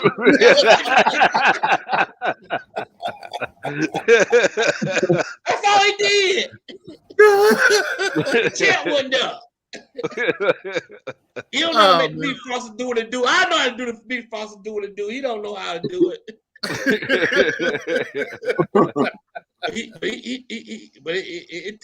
It took number one though. It took number one though. It did. It did.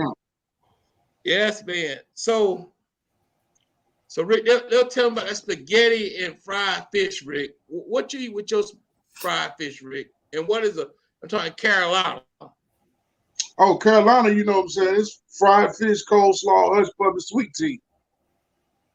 And maybe some lemon bunt cake.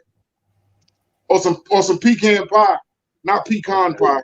Pecan. Pecan. Pecan You pie. know, T kind of sophisticated. He kind of sophisticated. He'd be like pecan pie. What the hell you know I can't talk, Rick.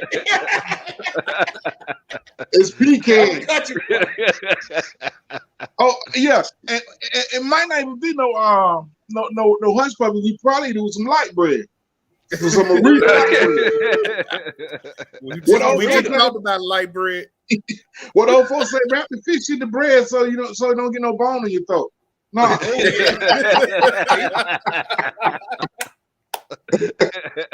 Got to have that bread. Yeah. Yes, sir. Yes, sir. So that's what we eat with fried fish. Usually be like, you can find fish fries pretty much anywhere in Carolina on a Friday. You know, so they do a lot of fish fries on Friday. And usually for me, it's always coleslaw and you know what I'm saying, light bread or hush puppies, you know what I'm saying, some sweet tea, you know what I'm saying. Give me some elbow room, stand back. Let's make it happen. Come on, that's what I'm talking about, man. Give me one of $20 bills from the church. I'm about to make it happen. Those are fried hard. Those are fried hard. I don't mind getting $20, but it got to be fried hard. Yes, sir. I heard y'all on there talking about them pork chop sandwiches a minute ago. Yes, sir. The fried pork chop sandwich. I love fried pork chop sandwich. Oh man, that was our go-to late night. It's a Texas Pete. I'm good to go. Texas Pete, yes, sir. So what's your favorite hot sauce, Lee? My favorite hot sauce, Louisiana Frank's. Oh, okay. I thought we could be friends, bro. All right, Skip. What's your favorite hot sauce, Skip? Man, down here's that Louisiana hot sauce. It's too salty, man. It's too salty. Well, man, that's just what we grew up on. That's what was in the house, and that's what we continue to eat. You know what I'm saying? That's how that is. Now I'm open to try others. I try others. I don't have a problem with that. But down here, that's the quick go-to. Like, man, go grab some of that Louisiana hot sauce and come on back to the house. We finna get out. I'm a Christmas guy. It's pretty much whatever you was raised with. Because Texas Pete was the only thing that was in the house. Yeah. Texas Pete. So I'm a Texas Pete fella.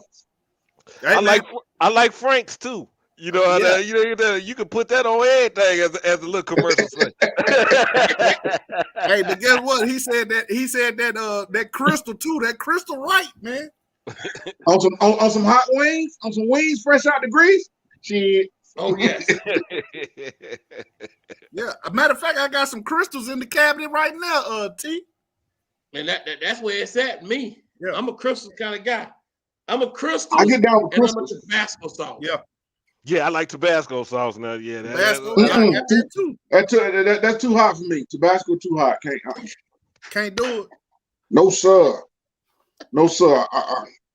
I'm a punk when it comes to that too much heat. I don't like it. Well, listen, I get to drinking too much Mountain Dew when I'm eating. You know what I'm saying? I don't eat food. I don't want to get full off no Mountain Dew. Well, listen here, man. I got some wings I'm gonna do. I need you to fly from California to here. I got some ghost pepper puree I'm gonna put on there for you. Me and them ghost wings. Oh no.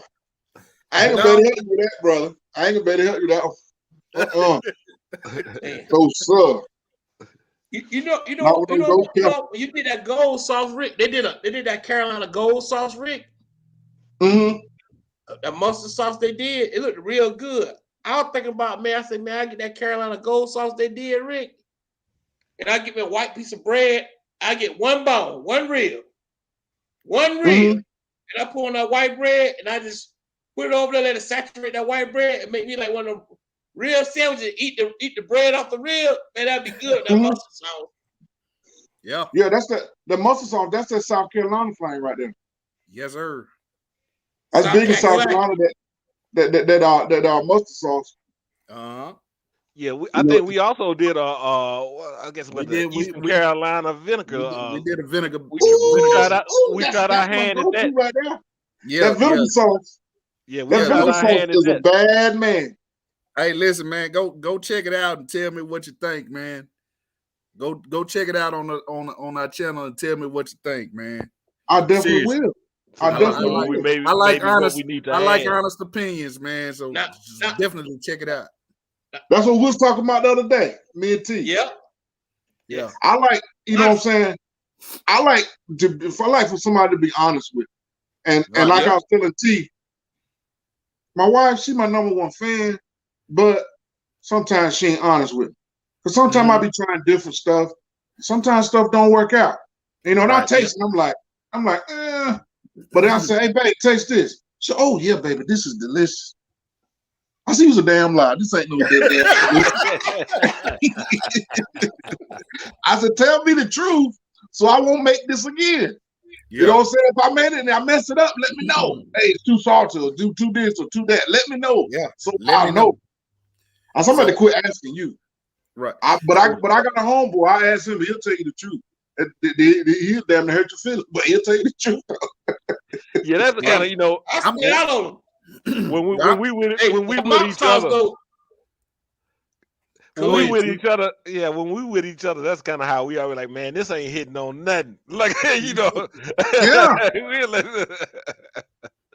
yeah, let me know. Let me know. What you say about the mob sauce, T? Man, you got to hit it on the reel one time. I got to hit it on the reel. You got to hit it on the reel, bro. Change your life. You talking about that John L? That John L. John L? It changed life. I'm gonna try it. I'm gonna go and do me some ribs and try the mop sauce, man. Man, I gotta do it. It'll make some ribs act right, but you got to hit them with just a little seasoned salt, a little black pepper. That's it.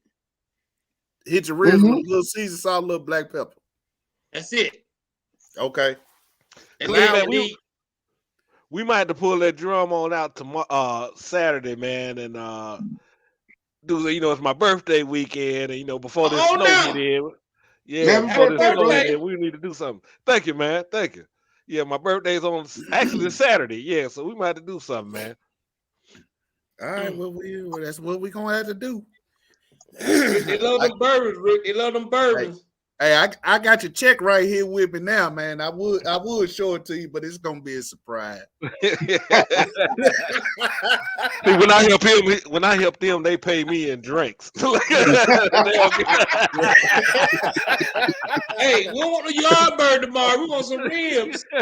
Yeah. They pay me in drinks, man. That's the worst kind of boss you could ever work for, man, doing these videos.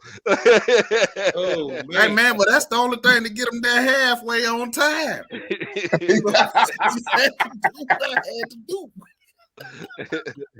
Yes, sir. I'm joking, man. We joking, but hey, man, me Star, I'm gonna have to go on and order me some products from you too, man. Yes, sir. Please do, brother. You know what I'm saying? Please do. You know what I'm saying? You know, and I ship them straight to your front door. I swear for chicken and gravy. That's what's up. And we from the South, so you know I love chicken and gravy, man. Yes, sir. Yes, sir. ain't nothing like what they call those smothered chickens. Yes, sir. Smothered chicken, yeah. Smothered pork chops. Yes, sir. Man, that's my favorite right there. Smothered pork chops. Oh, I love them. I love them. My wife don't like them. I'm gonna help both of me. I love the smothered pork chop. Oh my goodness. With some of that pot liquor, man. Yes, yes, sir. Yes. Boy, you sure know what to talk about, T. Boy, hey. We might have to we gonna do the Nashville hot chicken, but we gonna have to do some other stuff in just the regular kitchen too on it with the fryer. Oh yes. Yeah. Now my boy Rick, he get in that kitchen, he raised all kinds of hell. He be on that sous vide machine. He got me sous vide and stuff.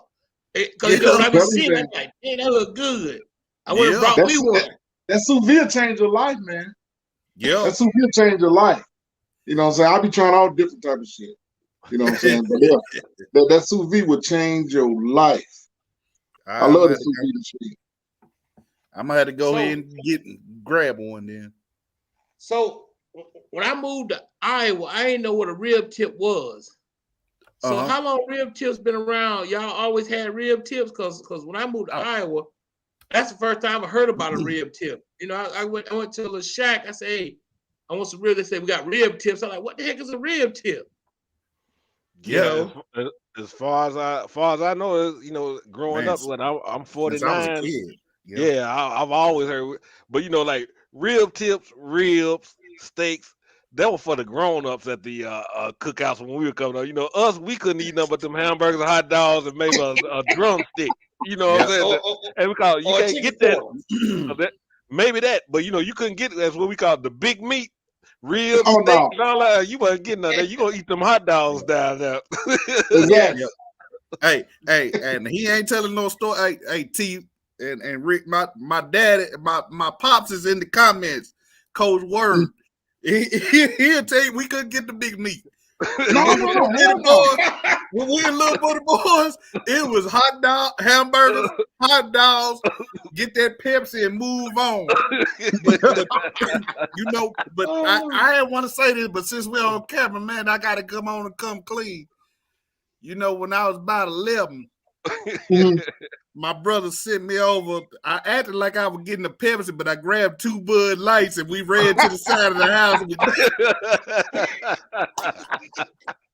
Wait, so you Bud Lights? Yeah, I grabbed 2 of them Bud Lights and we ran to the side of the house down them thing because you know in the dark them Kansas blue it looked like. So he made me do it though, Pop. I didn't want to do it, but he made me do it. So you got to know how to play that. You got to wait till the cookout get right, and they done already got a little bit. And they ain't paying attention to what. Yeah, they ain't paying attention to what the kids doing. They don't know which cooler you getting in. Grab them. Yeah. Y'all probably grab one of them blue bulls. That's what y'all grab, one of them blue bulls. Blue bull or Red Bull. And that's old school. Real Red Bull. Blue Bull. Yeah. Yeah, a lot of people don't remember that Red Bull, the real red, the Slitch Malt Liquor Red Bull. Like I said, Red Bull. Hey, I still remember when Slitch Malt Liquor. I still remember when Slitch Malt Liquor used to have a commercial that came on television. Yeah. When the bull bust through tasting everybody. Yes. Billy B. Williams. That's Coke 45. Exactly. That's that Coke 45. Yeah, that was Coke 45. Yeah, the bull used to bust through, didn't he? Yeah, he bust through the brick. Yeah, he bust through the brick. What Billy Beasley say? Don't let the smooth taste food. Yeah, that's true. That's true. Boy, I tell you, ooh, boy, you can still find some of that Blue Bull. Yes, you can. Still sell it, yeah. They still sell it. I can't find no Red Bull, but you can find Blue Bull and you can find Coke 45 all day long in California. Yeah, I think I may be able to find some of that. I think my cousin, he was in the military up here at Fort Campbell. He said I think they may still have a few more of them cases in stock of the Red Bull, but you know it's hard to get. Yeah. Red Bull, I remember those at the back of my head. Red Bull make you act goofy, boy. I call that domestic in the can.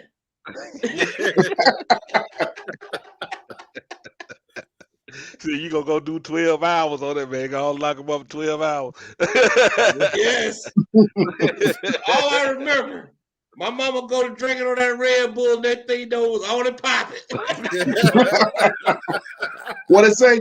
And let me tell you another thing. Yes. One more other thing. Yeah, but it was just somebody was talking about some rib tips, T. Yes, indeed. I see right here. B More. In Chi-Town. Oh yeah, Chi-Town, they big on rib tips and sausage. They big on rib tips and sausage up in Chi-Town. My wife is from Illinois. She loves rib tips. And we was in the store today, and I call these fake rib tips because the one store we go to, they take the spare ribs and they cut them in like little strips, and then you can. I cook those sometime, but basically the rib tips that I do most of the time, if I got a full spare, I just cut the rib tips off and save them till I get a good amount, and then I'll cook them up. Yeah, that's how we do it. That's what we do. That's what we do too. But I don't know about rib tips over ribs though. I don't know about that now. I tell you, if you get them right now, rib tips is a bad man. Yeah, you're right. You're right. Yep. If you get them tender, you get them right. Yeah. But ain't nothing like it ain't nothing like getting that rib and getting that when you got that meat on both sides of that something. Ooh. Yep. Man, I tell you what though, man. It's not like some good rib tips, but it's not like some bad rib tips. I always go back. If it get in your teeth, they ain't right. They didn't get tender enough. No, they didn't. If they get all in your teeth, they ain't tender enough. Yes, they ain't. To me, it take a real cook. When my dad used to cook, they never cut the rib tips off. And that rib was tender, cooked all the way through from top to bottom on direct heat grill. They used to put that mop sauce on them. The rib tips would be good. But I ain't never known it was a rib tip. They didn't wrap them? No, they ain't wrap them. I ain't know nothing about wrapping meat until I came to Iowa. Oh yeah? Yeah. That's why you got so many babies. No.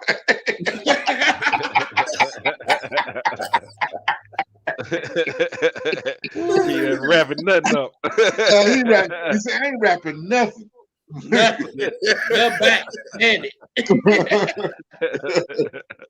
Say, hey, stop this a family show. Okay. Do you wrap rib tips? Y'all wrap y'all rib tips? Yes, no, I do. I wrap mine. Yeah, Did you wrap yours, Skip? Yeah, I wrap them. We wrap them and then put them back on there for maybe about 30 minutes or so. After we had a long cook. Yeah, so I wrapped them up and throw them back on there. Them tighten back up a little bit. Yeah. Because if I don't wrap mine, then like you said, when they get in your teeth, I can't get them tender if I don't wrap them. I can't.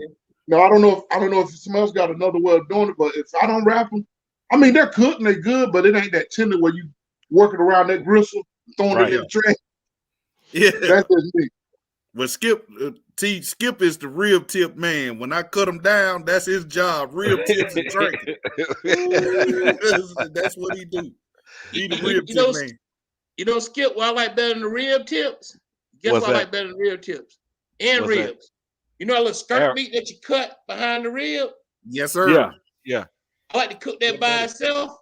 When I cook like 35 or 40 slabs of ribs, I have a whole bunch of them. I just put them on the grill. That's what I like eating. Okay. I usually throw them away, but maybe I shouldn't. I usually toss them. Don't throw that away, man. Don't throw that away. I can't never get that damn membrane off the back of that. Oh, you pull off, Rick. Yeah, like that dog. It's good. Yeah. Do that one more time. Hey, you pull the teacher, pull them out. Yes, indeed. Ooh, maybe I should start keeping that because I always, when I trim, always pull that and throw it away. But if I guess I keep enough for them, throw them on the grill. Man, it's good, Rick. You can cook it just like rib tips. Yeah, actually, like when they get through trimming their spares and everything, they throw it over there for me to do the rib tips. I just keep it. I just chop everything up and put it in with the rib tips, man, and let it go. Man, that's what I'm talking about.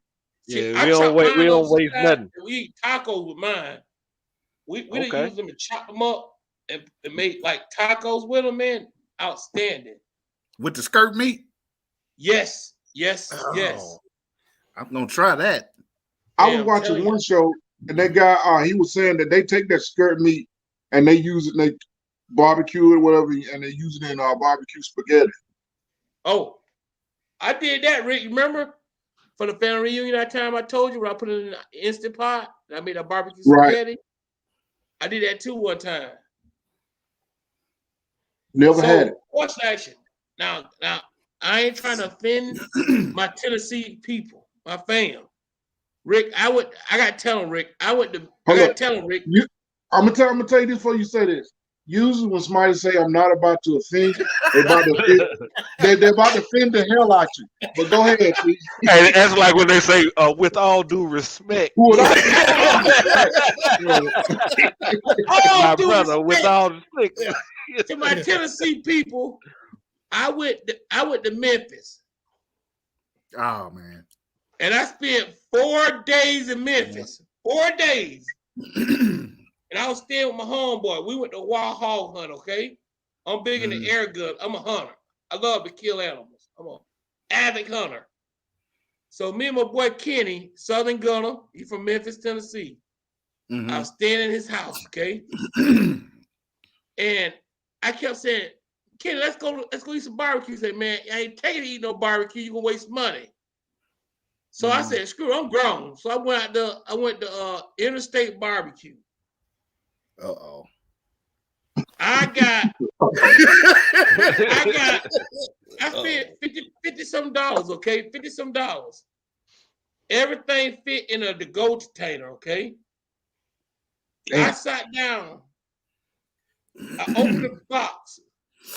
The ribs tasted like you know how you cut everything up and you put in the oven to keep it warm, and you know how. Hey, let me get my phone charger right quick. My phone about to die. Hold up. All right, you know how the grease and stuff start rendering off the meat, and it gets that dry taste to it. Yeah. Everything tasted like that, and it gave me the heartburn. It was the worst barbecue that I was so disappointed, man. I mean, really, really disappointed. Plus, I was $55, $60 short. Daddy Dutch, Ken in the house, guys. My boy, Daddy Dutch. What up, Kent? Terry. Kent is from this is Daddy Dutch, y'all. He from Iowa too, man. That's good old guy. Oh, Kent, what up, Daddy Dutch? What's going on? Daddy Dutch. So then we went to Top. You ever heard Tops Barbecue? Tops. Yep, I've heard of Tops. I went to Tops in Memphis. It was bad. Then I went to this place on Beale Street and got they. I heard about Rendezvous. Was it Rendezvous? I think it's so. Yeah. They say stay kind of clear of Rendezvous. It's the tourist trap. It's the tourist trap barbecue spot. It wasn't bad as Interstate Barbecue, but it was bad too. I didn't have nothing but some good. Only thing I thought that tasted half good was just, this is the God have the truth, guy, was the pound cake. That's it. Man, I thought you were gonna say the sweet tea. Pound cake was all that tasted. It's hard to mess up sweet tea. Why is that? What was the spot we went to? We went to Cozy Corner, man. That was probably the best barbecue that I've had in Memphis. Cozy Corner. Okay. So how's your experience in Memphis as a whole? My experience, well, you know, we got a lot of family in Memphis, so we're not going out and getting.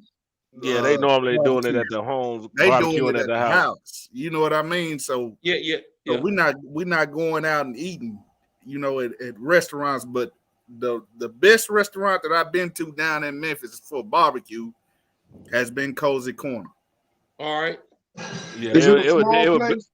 Yes, like a small establishment. Yeah, it's a smaller establishment. Yep. And that's I ran into that. I think that a lot of people, you know what I'm saying, they start out in a small place and then they get a name and then people get to come and they get it going so that they want to expand. And, you know what I'm saying? And nothing, like me and T was having a talk, nothing is wrong with expansion or whatever. You're supposed to want to expand, you want to grow. But I think a lot of times in those places they grow and they get so big and they got so many people coming, like you said, tourist traps, whatever. Yeah. The quality control ain't there no more. You know what I'm saying? It's Right. you so caught up and you want to put out so much product that the quality suffers. And I think in the long run, you know what I'm saying, your business suffers. But you get those places that are kind of small and you still probably got that same pit master who's cooking that since day one. Yeah. Probably like the Cozy Corner. I you know what I'm saying, from my experiences, those are the best places for me. And once again, too, when you cook barbecue all the time, it's hard to find good barbecue because you know what I'm saying, because you like you're looking at it through another lens, basically. Right. You know. True. So true. Yeah. Man. Yeah, Cozy Corner was definitely better than Rendezvous. I was like, man, and and it all depends on like to get for like tourists, they're gonna go with we were like as we call it in the hood when we hit Cozy Corner. You know what I mean? So it was more of like ain't going now. it was more of where the locals go. To grab it. You know what I'm saying? That's what I always when I go out of town, I always try to figure out take me where the locals go. I don't want to go where the tourists go. Get me into a neighborhood where the tourists, where the local people frequent and eat and say is the best. Yeah. Give me a dive. I want to go somewhere away. Right. Like you said. Yeah. I did that in Milwaukee. If it ain't got a bullet hole in the front door, I don't want to go. You gotta get out of the car, look both ways, look at it. Let me check my surroundings. Exactly. Yeah. I went to they said the best barbecue in the Midwest, Speed Queen. I went to Speed Queens, man, and the ribs was okay. The chicken was all right. The chicken was dry, but it was all right. It was smoked, but the rib tips was pretty bad.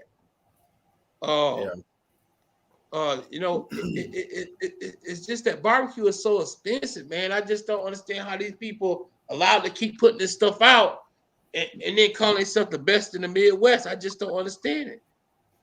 At one time, because when I first went to Speed Queens about 12 years ago, it was phenomenal. Mm-hmm. That's the reason why I went back. But second time, the ribs was okay. The ribs was a strong 8, you know what I'm saying? But other than that, though, it wasn't nothing else good.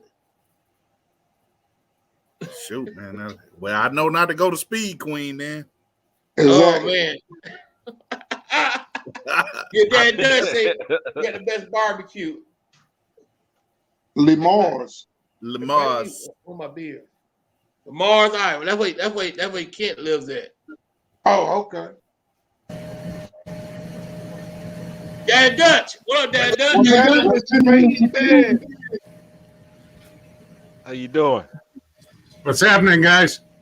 Chilling. Taking it easy. Ricky, what's happening? Nothing much, brother. Just relax. Not much, Kent. Just relaxing. T, how much snow you got out east? Oh man, we got probably about 5 inches, y'all. We got 5 inches. We're supposed to get 3 more inches tonight. Well, you keep it on that part of Highway 3. I don't need it. It's like 7 to 8. My daughter just told me it's like 7 to 8 inches. I might have 2. I was pissed off today. It was 75 degrees today. Oh, man. It pissed me off. I just knew it was going to get up to 80. You had to put on a jacket then, huh? Oh, man. Stop it, man. I've been looking at that temperature down an hour. It was like 6 degrees, 7 degrees. I was like, oh, my God.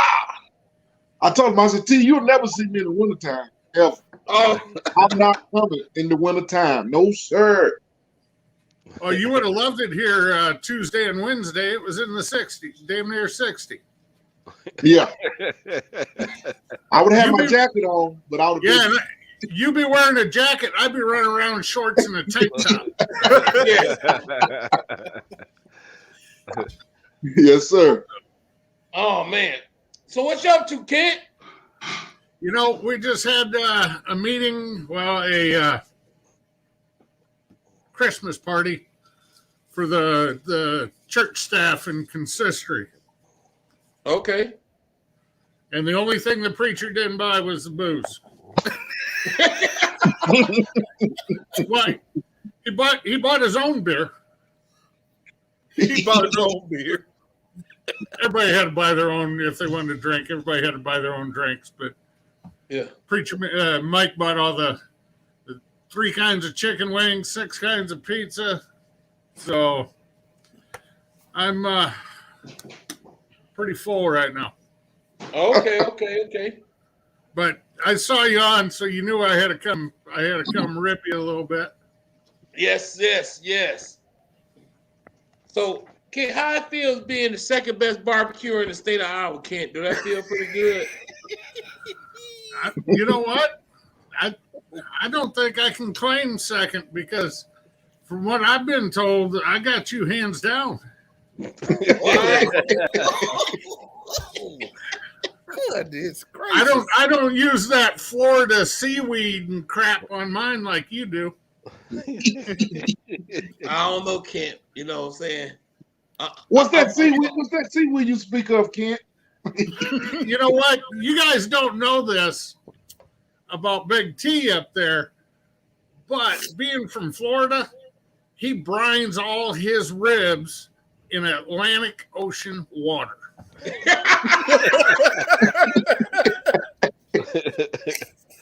And tender quit.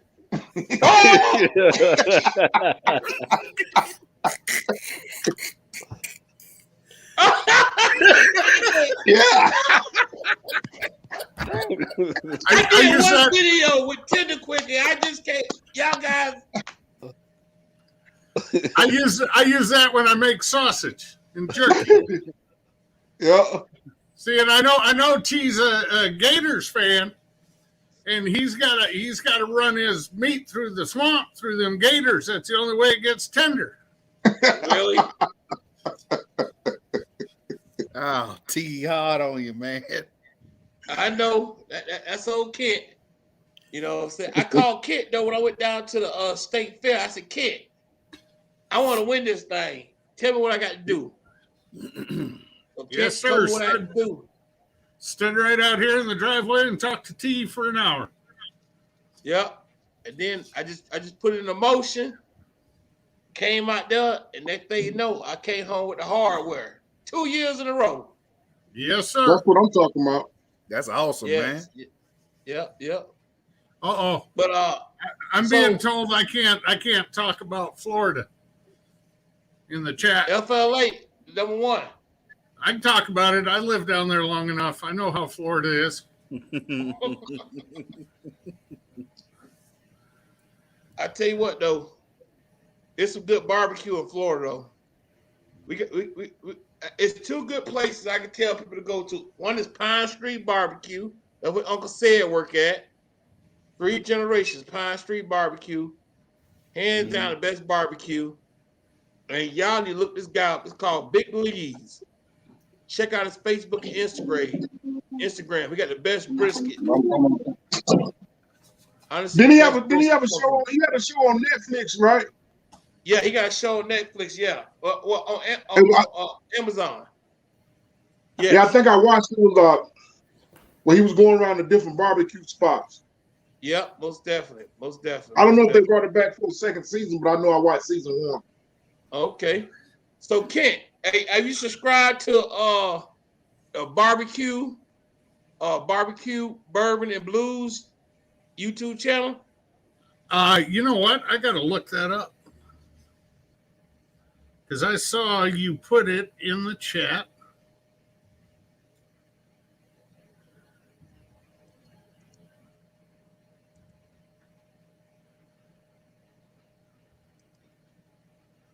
I just hit it right now. Number 583. There you go. Ooh. Yes, indeed. Right, Yes, appreciate indeed. that. I got it down here on my iPad, T. Okay, then. So Rick, Yes, sir. so what's the plan, Rick? Like for us to cooking, you gonna do it 2022? 2022. Yeah, what they gonna plan for you, Rick? I'm pretty much gonna take it as it comes, man. Okay, I feel you. As far as videos, as far as cooks going on or whatever. Videos, yeah, videos. Videos. Well, you guys know, like I know, it doesn't matter what you think of. Somebody already done did the damn thing on YouTube. You Yeah, know, and you can try to think out the box, to think of something crazy. You type it in. Somebody has done it on YouTube. yeah. So, um, I don't know, maybe 2022. You know what I'm saying? Because it ain't but so many. You know what I'm saying? Barbecue chicken, ribs, brisket videos you can do. I might try to think out the box and do a little more in the kitchen type cooking, you know what I'm saying? But Okay. still keeping the barbecue element in it as I can. But you know what I'm saying? Trying to, you know what I'm saying? Shake the trees a little bit, you know what I'm saying? Do something a little bit different. Hey Kent, I know one thing. When I go to my next competition, I gotta do like a People's Choice Award. I'll be doing that jalapeno popper sandwich. We just had a Toys for Tots fundraiser down here 3 weeks ago. Yeah. And I did a jalapeno popper mac and cheese. 450 total possible points. I won with 440. Jeez. Second place was 402. Oh man, you blew them out. Jalapeno popper sandwich and jalapeno. Hey, you do a video for that? You got a video for that? Yeah, I got both of them, Rick. Yeah, I'm gonna go check those. I need to see that. Me too. The jalapeno popper sandwich, look for version 2.0. Version 2.0. Okay. That would have been, let's see, the jalapeno popper mac was probably a month ago, and the sandwich was probably September. All right, I'm gonna go. When I go to your channel, I'm gonna make sure I got the notification hit so I can get it. When I went down to the American Royal this year, I was hanging out with Jonathan Barton Barbecue and Smokeworks, James from Aimem and Claimem. Okay. Hanging out with them guys, Ryan Newland a little bit. And James told me, he goes, Kent, you got to bring the stuff down for that. So I get down there on Thursday, and I make jalapeno popper sandwiches Thursday night. Everybody was yelling for them so bad. I drove the 2 miles from Kansas Motor Speedway to the Walmart and rebought everything and made them again on Friday. Oh, yeah. That's what I'm talking about. That's what I'm talking about. So Khalid. Yeah. And Skip. Yes, sir. Next Thursday. What we got to look forward to next Thursday? I have to get with Khalid. Khalid's gonna be he normally puts together the program, what we're gonna do, what we got coming up next Thursday. I think next Thursday, man, we're gonna put out we had this barbecue festival down here called the Great Americana Barbecue Festival. I think it was like I don't know, 55 pro teams, and then they had teams that came in to do the SCAs. So I went out there and participated in that. I didn't compete, but I was just doing interviews with some of the bigger pit masters that were that have had the perfect scores in ribs, brisket, pork and chicken. So I think I'm gonna put that out next Thursday, and depending on the weather. Yeah, it's my birthday. We might throw a little surprise something. Yeah, we gonna put something together for these playoff games. We gonna do something. Yeah. Okay. So I mean, we got some more stuff coming up. I got some briskets coming up. I'm gonna do a brisket. I'm gonna do of course a shoulder. Okay. I'm gonna do some more chicken. Hey. And I got a couple of other things that that Okay. that I'm gonna do. It's gonna I think y'all gonna like it. Okay, You then. gonna like it. Well, I know me and Rick was talking a couple of nights ago, and I told Rick, hey, thank you, appreciate it, CJ. But I was telling Rick CJ. that not much, Kevin. How you doing, brother? I was telling Rick, and Rick was telling me I want to do a contest. Like I don't know if I'm gonna do it after February or what, but I want to do a contest about, because I got a food trailer. Yeah. And I want to have new ideas. You understand where I'm coming from on the food trailer? Yeah. But I want to come up with a new sandwich, right, Rick? Yes, sir. Or a new menu item. It don't have to be a sandwich, a new menu item, but it can't be fried, right, Rick? You talk about no fry. I don't gotta fry it. Yeah, well, unless you put a fryer on that trailer. I can't put a fry on that thing. Or you get a standalone fryer for the deck at the back. You could do that. Yeah, that's what I may do. But the thing is, you gotta think about too with fried food. You gotta cook that on the spot, and them lines like you be having, it's gonna really back you up if everybody getting that item. Yeah, that's why I say no fried stuff. So what I was thinking, guys, is doing like a little competition.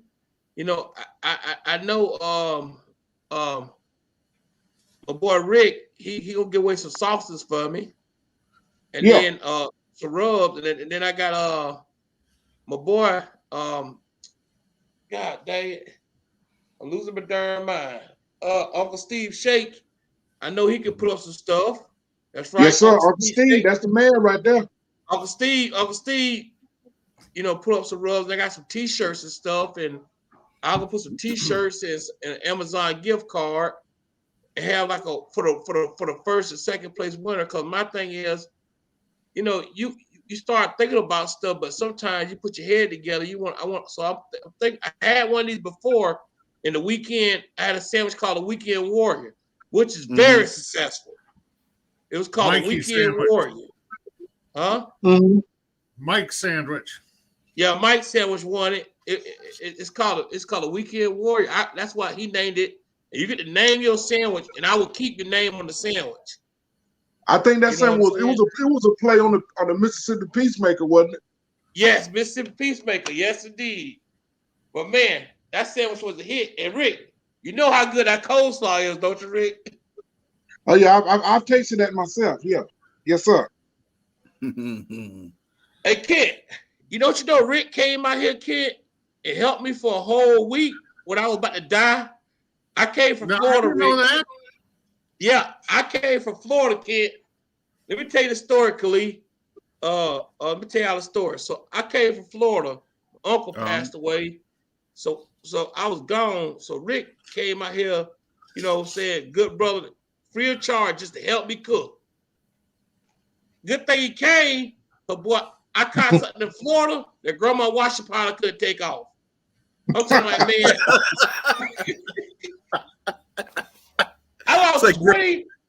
I lost 25 pounds in 1 week.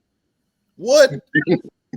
Bro, I couldn't keep nothing down. I couldn't drink nothing. The only thing that helped me was called IV water. This stuff called IV water. And then that was when I was in Florida. And then when I got to Iowa, it was how hot it was, Rick. Hotter than the devil in a coat in plastic. It was hot here in Iowa. So I get back to Iowa, man. I see my boy Rick, man. Me and him, Uncle said, man, we went there, we cooked. We had to cook. We sold 30 pork butts. Was it 30, Rick? Yeah, that one night, yeah. We sold 30 pork butts in one night. 30 of them. Goodness gracious. We sold 30 pork butts in one night. Golly. One night. 30 pork butts. We cooked, how many pork butts did we cook all together, Rick? I don't know. I want to say maybe 60 or more. Yeah, maybe even more. Yeah, I can't remember the count. It was like 30. It might have been even more than 60. But I know we cooked a lot of pork butts. I was tired of looking at pork butts by the time it was done. We cooked. We sold. We didn't cook. We cooked 30 pork butts and sold them in the same day. 30 of them. 30 of them. That day we was moving. That was a maybe a 12 Mountain Dew day that day. Yes, it was. That's all Rick drunk Mountain Dew. You went through the whole 12 pack of Mountain Dew, bro. That's hey, that's what I drank. You know what I'm saying? Everybody Everybody else was drinking Gatorade. You was pumped and ready then. You was pumped and ready then. 12 Mountain Dews, yeah, you was hyped. I know. Yeah. Yes, sir. Everybody else was drinking Gatorade. Every cook kit, we cooked probably about 45 slabs of ribs. Mm-hmm. We cooked probably about 45, 50 sausages and hamburgers. How many hamburgers we cooked, Rick? But we had the burgers like this right here. They called nacho average burger. Nacho average burger. So me and Rick and the pulled chicken too. We probably cooked maybe 8 cases of chicken breast or maybe more. Yes, a pulled chicken. Yeah. Oh, AKA what is it, Rick? AKA what chicken? Deaf chicken. Deaf chicken. Yes, Deaf indeed. chicken. Deaf chicken. Hey, sounds to me like you get that old Big Pig, the GMG Big Pig a workout. No, we have that. We had Rusty and the Beast. That's it. But we could really cook on Rusty the first night. Everything else we cooked on the Beast and the rotisserie. On the Beast and the rotisserie, yep. I love the Beast. The Beast, that's a big versatile cooker right there. I love the Beast. Well, I gotta get out the hour so I can see the Beast. Then I gotta get out there. That rotisserie is nice. The rotisserie is pretty because the meat is rolling around and you got the motor humming. And then you hear all that. You see the little fire in the back. But for me, the best cooker was the Beast. The versatility of it. You know what I'm saying? How it can get hot. You know what I'm saying? The Beast is the Beast for me. Hey, but yeah. So, and the thing about though, we want to get good sandwiches because man, Rick was telling me about the burger, and then we put the pulled pork on it. We put cheese on it. Nacho cheese, Fritos, onion, jalapeno, black olives, and barbecue, and our meat frosted. And man, it stole the show. You had the salt and the savory and everything on that then. That was a big over the top and ass the burger burger. is big. And we was at the fair. You know, at the fair you got to have like big over the top type shit. Yeah. You know what I'm saying? You know what I'm saying? So that's why we did it. Did that burger come with a cardiologist appointment? Hey, if you eat 3 burgers, you get a defibrillator.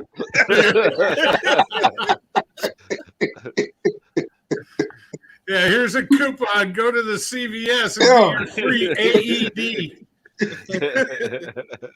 We selling burgers and give away high blood pressure pills. Come get it.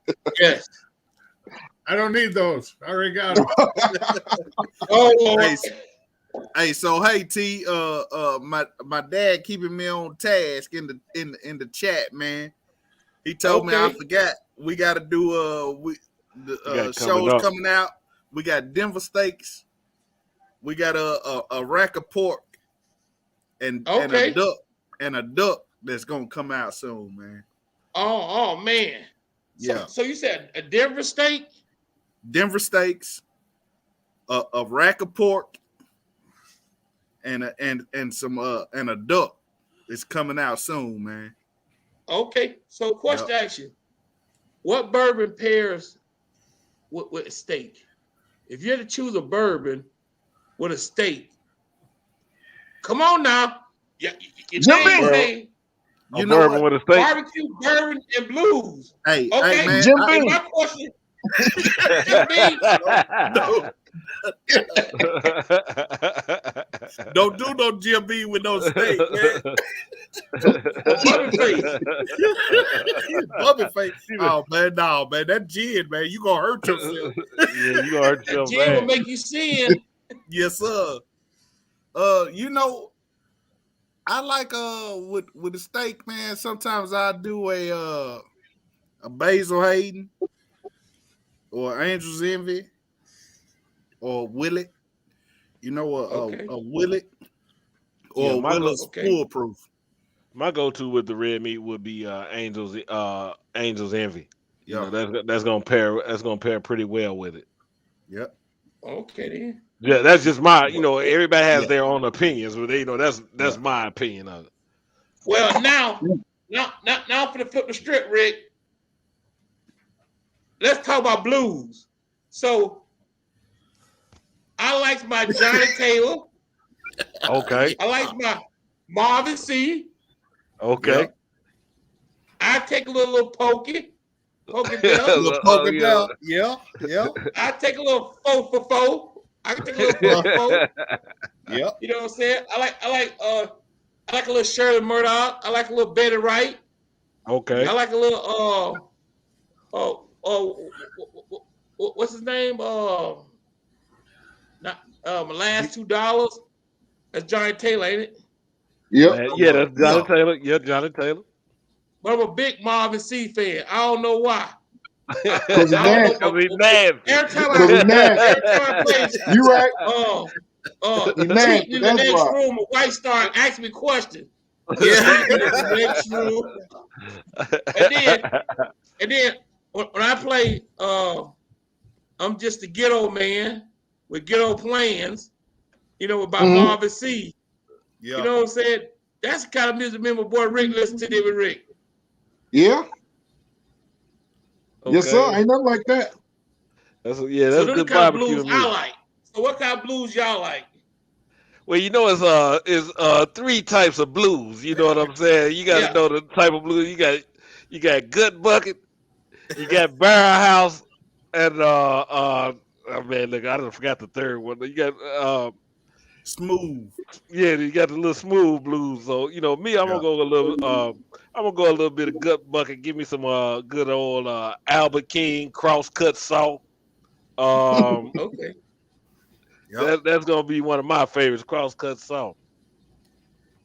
Man, get By Albert King. you some Jeter Jones. Hey man, get you some Jeter Jones. I think he got one. Y'all know that song by Boosie, Watch My Shoes. Yeah. Yes. I think he got one. It's called Watch My Boots. I think that was out before Boosie, Watch My Shoes. I think. I'm not exactly sure on that, but I think it would. You got Watch My Boots. And then you got the song to skip. My brother, he'll cry every time he hear it. It's called Soul Heavy. Man, go So heavy, Yeah. yes, so heavy, yes. So heavy, yes. So when they play Soul Heavy, if you pull up playing Soul Heavy, he gonna fall out in the grass and start crying, especially when they get to talk about Tupac and Biggie. Yeah. So don't play that around him unless you want to see, like CJ said with them competitions, it make a grown man cry. If you want to see a grown man cry, you play that around him. Okay. But yeah, BB King, man, and locally we got this guy. His name is Stacey Mitchhart, man. Yeah, Stacey.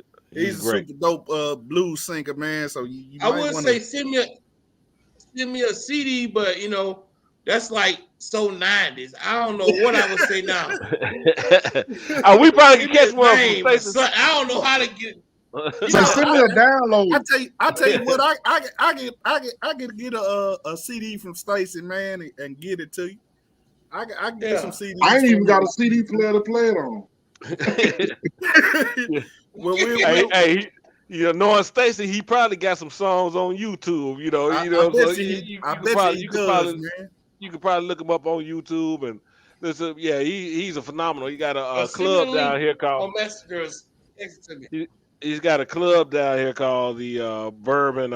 What is it called? Bourbon Street Boogie Bar. Bourbon Street Boogie Bar here in Nashville, Tennessee, in Prentice Alley, Yeah. where he performs. Yeah, Okay. and Yeah. a lot of blues artists come Look, down man. and do their thing. But listen though, real quick. We got an episode with one of our homeboys that's he's an HBCU grad and he's a historian, you know what I mean, and written books. And we talk about, we did a twice smoked ham on it, and he talked about the birth of blues.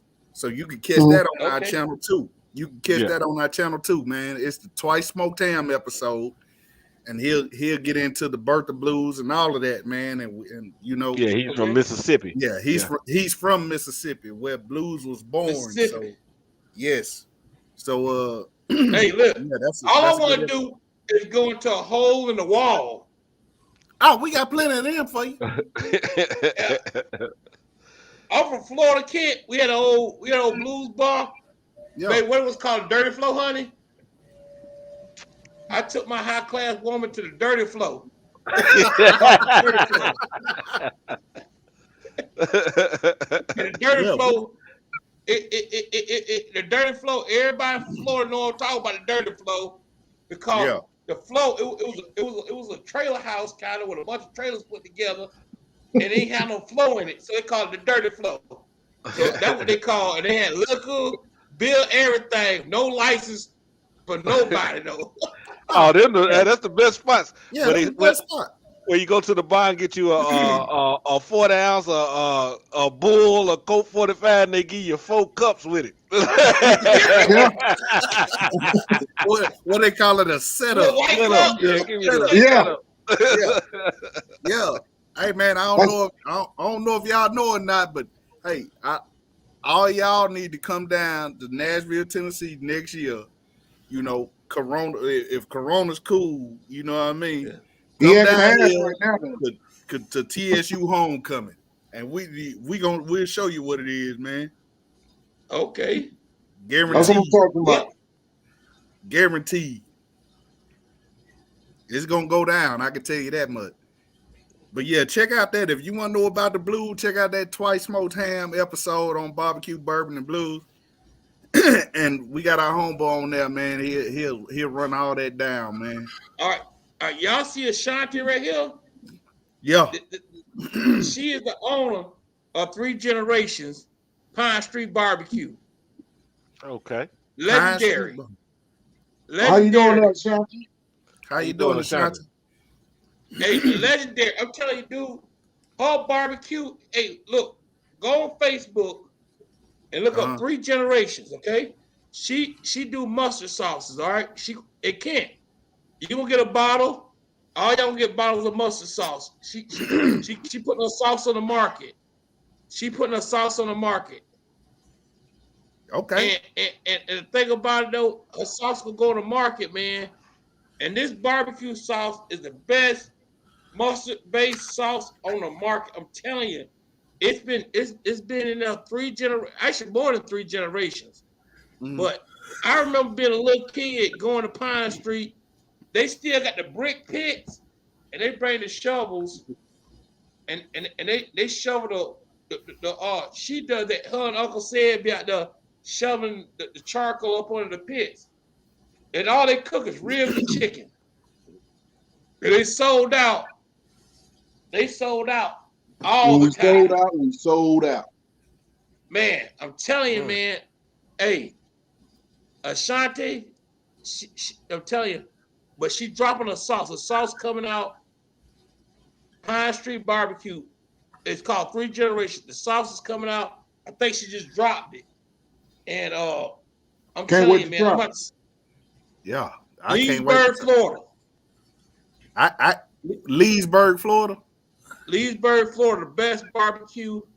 Man, I'm telling you, I'm not exaggerating, man. That Pine Street Barbecue, I was raised up with it, man.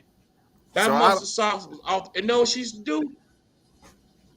What's that? They'll do the ribs and they'll cut them up, man, with a big old meat cleaver. And they'll put it on wax paper with about 4 or 5 pieces of white bread. They'll put that mustard sauce on top of that thing. On top of that. And then you put the white bread on top of that and wrap it up with that wax paper, put in that brown bag. Gee. When you get to eating it, eat the bread first, and then eat the meat. That's sort of like we do down here with that the hot chicken. Yeah. Ashanti,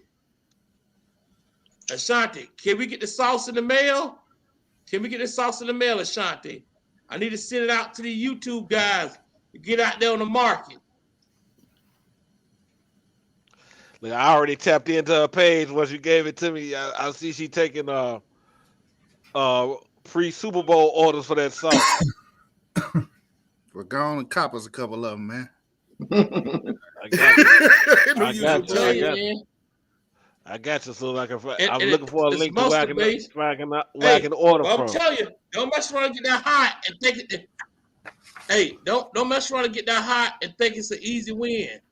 I'm telling you, the hot ain't nothing to play with, Rick. The hot gonna do you in. Well, you know, I ain't gonna even get it then. I don't want it. Oh man. all I want is the mild, Rick. Give me the regular. I want the regular. Kent, what you want, Kent? Regular? He looked at you like, nah, you want that. Okay. I'm just looking where it's at because next time I was just seeing how far I got to drive from Orlando, but I'm liking the distance I'm seeing to Leesburg. That's what I'm saying. Where's Leesburg? 25 miles west of northwest of Orlando. Okay. Roughly. All right. Well, I could do that. Hey, Daddy, I know you drive trucks, Daddy Dutch. I know you drove truck. No, I actually I work for a trucking company. It's hard to see it right here. I'm a refrigeration mechanic. Oh, so, AC&R type deal. Yeah, I Carrier and Thermo King certified on the trailer units. Okay, do you guys work on the big units? Yeah, yep. Yeah, because at the plant we got 7 big units. Well, we got chillers because we use chillers because we work on the campus. Yeah, you're using ammonia chillers up there. I'm using 404. Okay. So, sorry to say, any of you guys tried cooking open pit barbecue before? Open pit? No, I haven't. About the closest I came is on like a Santa Maria, you know. Yeah, with my one grill, you know, the grill I got, G. It's not a Santa Maria, but it's probably like a 60 by 24, and I can raise the grate up and down. I've cooked some. I cooked some ribs on direct grilling over there before. We got access to one, but we haven't done anything with it. Oh, well, she her and Uncle said get down, man. If you look at the Facebook page this morning, they were burning all the wood down. Did you see that, Skip? Yeah, I see that, man. Man, it's got it's glowing red. I was like, man. So they got the burn barrel. They use the burn barrels and everything. Yep. Bro? Oh, I see it. Yeah. Hey, P, if you scroll back up in the chat, she says, "Me and Sid caught hell today." Oh, what she said? She said her and Sid caught hell today on the pit. So. Oh, I bet they did. Oh, I bet they did. There you go. It's on the screen. Yep. I got to do that, man. So you talking about like open pit, like when you like them center block pits for like cooking hogs? Yep, that's what she got. She got I think it's 2 big ones, and she get the burn pick, and she get the coal, and she showed me in. You know, they one of the last left in Florida. It's not that many left because of cold. They got grandfathered in. It just you can't do that no more in Florida. Well, it's about like snows down in Texas. Yeah, with Miss Tootsie. With Miss Tootsie. Yeah. And she don't let nobody else touch that shovel. Damn it. I would go to visit that spot. 85 years old, and they say she will beat you with that shovel if you try to take it from her. Oh man. Because I watched her on well, I had been known about Snows, but I watched them on Netflix. They had the barbecue something, and they were showing Snows barbecue with Miss Tussie. And I was like, man, 85 to still be doing that, standing in front of that pit, 10 to meet at 85. You got to have a passion for that. After she works a regular job, isn't she? She's a custodian at the high school. That's right. I watched that too. Yes. And then did you know that Snows is only open on Saturday? I did. I know they say that. They are open one day a week. Can you imagine the throughput through that place? I bet that one day a week they sell a lot of damn meat. But it's a few places that's down south there. They're only open on the weekend. If you look at it, they're creating their own demand because we went through it in the racing world. Okay, up here it's stock cars, it's modifieds, it's late models. Where you bring the sprint cars in, and everybody's like, "Man, you ought to bring them in every week." That's why we came is for the sprint cars. Well, it's a sprint car special. So you're creating the demand of them sprint car fans to come to your track. Mm-hmm. Well, if you have it every week, they ain't going to be there because, I can go see that anytime. Next week. So with Snows, you can only get it on Saturday. So there's a lot of people that plan their weekend around going to Snows on Saturday and doing whatever else Friday night and Sunday. Right. So like watching the Chiefs play football, baby. No, I'm sorry, T, man. Yeah, put that in there. T, you good? I think you froze, T, or you drunk. Hey, guys, what I'm finna do? Oh, yeah. Nah, I'm good. Good. You can see me now? Yeah. Hey, I'm finna put. Hey, Shante. I'm talking to Shante. Hey, I'm putting a link right here. Okay. You got the website set up for we can order the sauce. I want these guys to taste that mustard sauce. It's some of the best mustard sauce I've had, Rick. And when I say, your sauce is the best. You know what I'm saying? I'm telling the truth. That mustard sauce is hitting. I gotta try that then. I want to try it. I got some pulled pork just waiting for it. Yes, indeed. Yes, indeed. Yes, indeed. Hey, when you gonna put on your pork butt? We doing a collab tomorrow. Yes. I'm gonna go ahead and season it up. Tomorrow. Some of these meat sprinkles. Oh. And then I'm gonna go ahead and put some of this meat frosting hot on that thing and glaze it off real good. Then I'm gonna go ahead and cut it up with a little, I ain't gonna do it competition style, but it's gonna be close. Yes, I just gonna ask. Pretty. I'm gonna ask you, was you gonna go competition or you going backyard? I'm gonna go backyard, but I'm gonna still keep it pretty though. All right. I'm gonna keep it real pretty. See, y'all hear that, right? Yeah.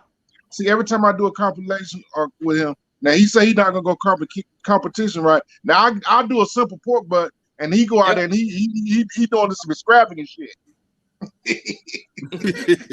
That's it. That's what she's doing now. That it does. That's what she got there now. Me, Star, I gotta get some of your stuff, bro. Yes, sir. Try me out, man. Try me out, no doubt. I gotta do it. That's it. That's the sauces. Yep, that's them. I'm gonna check that out when I get off the phone. Hey, look, if you don't like spices, I want a regular now. If you like the regular, good. I already told you. You already know I want a regular. Yeah, that hot. If it's hot, I can't deal with if it's hot now. Man, you got to take the gallbladder out. The mild is real good. I want the mild. I want the mild for me. It's the mild for me. Oh, Rick. Let me tell you something. now check out. I had meat frosting for a while, right? One of my partners was like, "Hey man, you want you to put a little heat on it, to make some with a little bit of heat on it." So I made it to my palate of hotness, right? And that shit was hot to me, And he was like, "Nah, this ain't it." I'm like, "That ain't it." He was like, "Nah." So when I make it over what I would like, but that's what everybody else likes. So yeah. So if we get you down here to Nashville, man, what you gonna do with the hot chicken, man? You ain't gonna eat it. I want some of that 100 degrees. Don't it got the degrees of chicken? Oh no! Oh, okay. That's like a you talking about 400 degrees. We gotta take you to our key spot, I think I want the 50 degree. You want the 50 degree? Oh, you ought to just get plain. Oh man! Hey, how about my son gonna look at you and shake his head, man? He gonna have to. He 10 years old, man. He gonna shake his head at you, man. I met Rick's doppelganger tonight. Oh yeah, we're at the holiday party, and preacher man Mike, he's sitting there, he's eating wings, okay, and he's sweating, and his nose is running from garlic Parmesan wings. No, he's a little bit worse than me. I can't eat garlic Parmesan wings. All right, I'm sitting here with regular. They're not even hot. I know. I'm sitting here with their medium buffalo wings, and I'm taking the red pepper shaker and just. I'm just loading them up. I can't do that, Kent. I can't do it. Yeah, we would have to take a kit to Princess. Yeah. Princess chicken when he come down here, Khalid. Yeah. Then I better not send Rick any of this. Ooh, no. That got some heat on it? This is all made out of my garden. Yeah, you can keep that right where it's at. We go from Sweet Bells. Okay. Anaheim's. Hatch. Okay. Serrano, jalapeno, habanero. You just lost. Trinidad, Scorpion, Ghost, Reaper. I'm out. Oh man, you said Reaper. If it's anything that's too much hotter than a jalapeno, I can't deal with it. There's 7 peppers in there hotter than a jalapeno. And sometimes I can't even, because with jalapeno, some of it depends on what kind you get. Some of them are hotter than others, right? Even if I get a jalapeno that's kind of hot, I got to back up off and sit my cup down. Grandma taught me a trick on that. When you pick up a jalapeno, hold it by the stem, look at the bottom. If it comes to a point, it's going to be spicier. If it's round, it's going to be mild. Okay. I love you like a plate. Okay. I'm gonna try that. Good to know.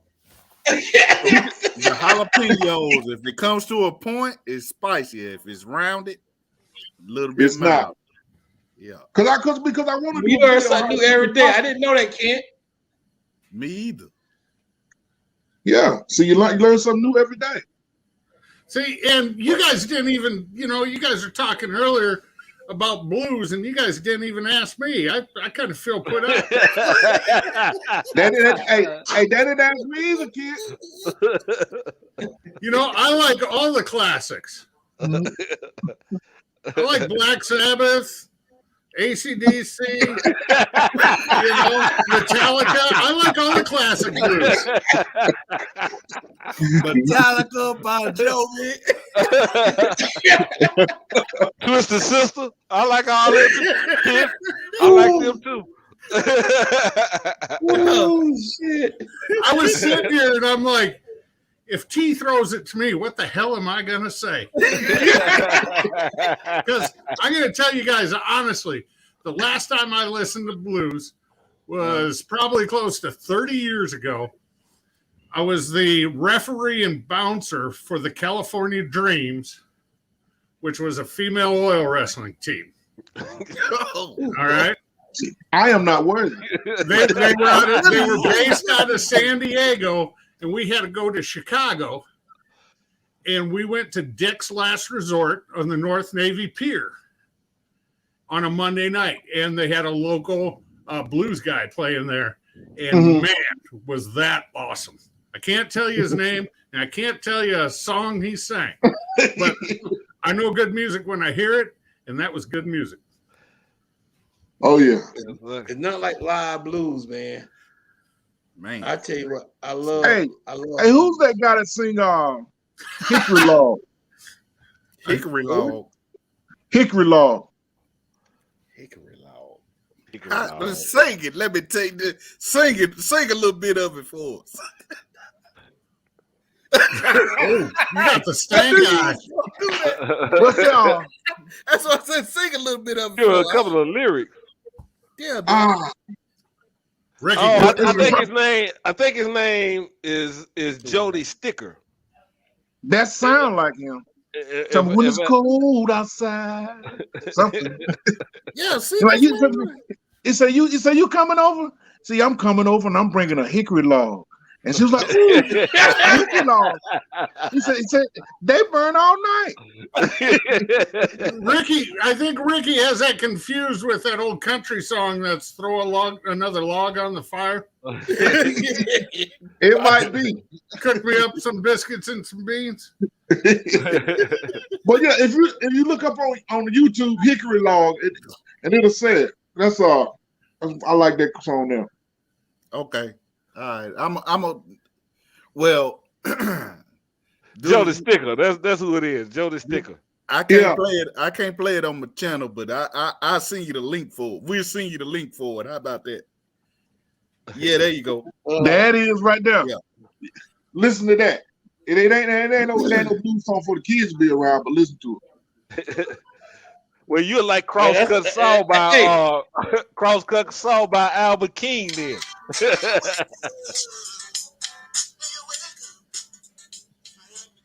Yeah. I don't want to get T in trouble. You know what? with YouTube. I knew that song, but I never knew the name of it. Yeah, I know that song well. Yeah. What, the hickory log? Yeah, once he started playing it, Yeah, and I heard him backing away. I heard, I know that song. yeah. I just didn't know. We all know about Candy Liquor. Yeah. Marvin C. Candy Liquor.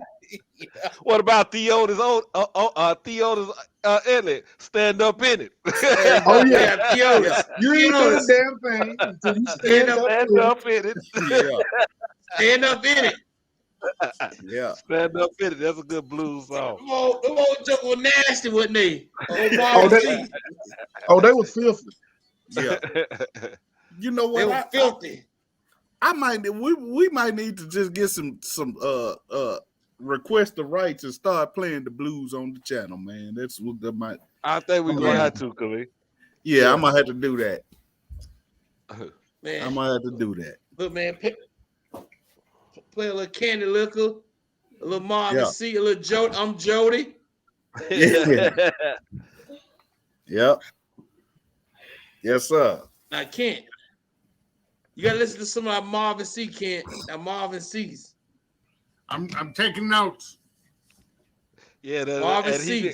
He mentioned poker, but I left home to be with my side piece. Yeah, I left home to be my side piece. Hey, what about? Is it called Baltimore? Is it called Baltimore? What's that? Lattimore? Lattimore. Yeah, Lattimore. Yeah, Lattimore. Yeah. And Sir Charles. Sir Charles Jones. Yeah, he another good Sir one. Charles Jones. Yep. Yes. It's Friday. We'll get my groove on. Yes, sir. Yes. It's Friday. Yeah. I tell you what, I love some blues now. Yeah, well. Yeah, I got a part. That's all you listen to when you go to his house. We be in the garage playing dominoes and listen to blues. Yep, that's us. That's That's every what we weekend. do on the weekends. That's what we do. We'll listen to some blues, and after a while, we'll get to old school R&B.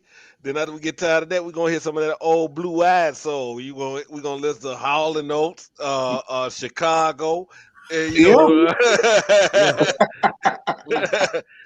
See me. we got the Chicago. What's the other group? It's so many. There's so many. Yeah, It's so many. You can't name them Foreigner. all. Hey, Foreigner, Yep, Foreigner. Yeah, that's another. Yeah. One. you all know we don't all have blue eyes, right?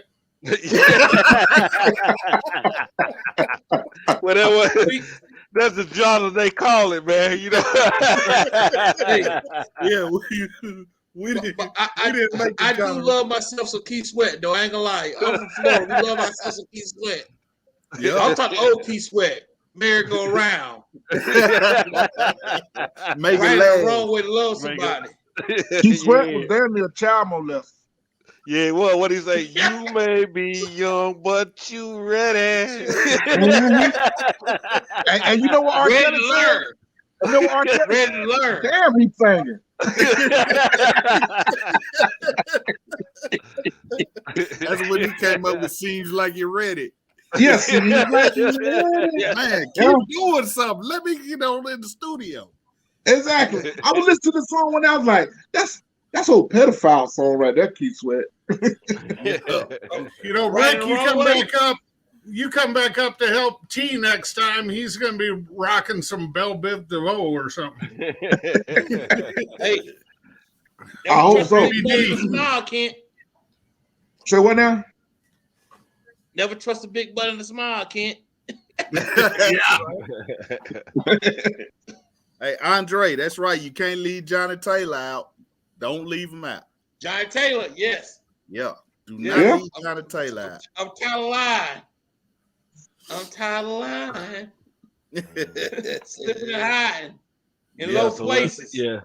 So we love all kind of genres of music. You know, like as we cooking, we playing all kind of genres like the Doobie Brothers, Michael McDonald. You know, we going through all of them, man. Blues, R&B, everybody. You know. Yeah. So yeah, so we love it. Yeah. Love it. A little ABBA in there too, or what? No, I can't say we listen to no album, but we do got Bon Jovi and AC/DC, Daddy Dutch. All right, I'm with you. I'm with you on AC/DC. All right. I don't think I heard no ABBA in the playlist, but you know. Yeah, we got album. I'm trying to think, dude. I'm trying to think of a song by ABBA that Exactly. That's why I was like, no, I don't think so. Dancing Queen. Dancing Queen. Yeah, we ain't playing that. But that's a good song, though. That's a good song. Man, I'm thinking about these brothers that they were all brothers, but you know they some blue eyed soul guys. Man, it'll come to me in a minute. The Bee Gees. The Bee Gees, yeah, them, yeah. We rock that. We gonna play that. Barry and Definitely Andy Gibbs. Yeah. Man, one of them was song "Staying Alive." Yeah. Yeah. Yes. Yeah, that's the theme. That is the theme that you're supposed to have in your head if you're ever doing CPR. Oh yeah. Because of the quickness of the beat. Yeah. And that's when they want you to give compressions. There's There's two songs they teach you in CPR that you need to have one of them in your head to keep your compressions at the right beat, the right rhythm. Yep. One is Staying Alive. And that was Baby Got Back. No. Oh, okay. Another one, Bites the Dust. Okay. Wow. Yeah, is that morbid or what? Yeah, that The is morbid. instructor used them exact words. If you think about the rhythm, they got the same rhythm. Boom, boom. Another one bites the dust. That's a good Learn one. something new every day. You know what? And I work in the medical field, and I never heard nobody say use another one bites the dust, man. That's pretty brilliant right there. Yeah. It's a little morbid, but hey, if it makes you remember it, who gives a shit? Yeah, Yeah, and it just might not bite the dust. it's just true. Yeah. Well, I tell you what, guys. Like I say, man, we're gonna have to get together. I appreciate this, man. I'm about to make sure everything locked up around here because the snow is ridiculous. Yeah, my kids said we got about right at like 6 inches, Kent, already. Wow. See that you ought to be over further west. It's all that good, clean living over here, T. Oh man, there you go. There you go. That's on Yeah, the way man. here too. So I'm wishing I was out there with Rick right now. Where it's 75. Ooh, Hey, I want to go and so rent I got on shorts. jacuzzi. Yeah. I'll be out there in I got on June. shorts. Hey, In come June, on out I'll be here. out there. We're gonna do a live from the jacuzzi. Run the jacuzzi live. We're gonna call it. We're gonna call it hogs in the water. No. How to brine your hogs? Yeah. Hey, T, 6 weeks from today, you want me to say anything to Uncle Steve for you?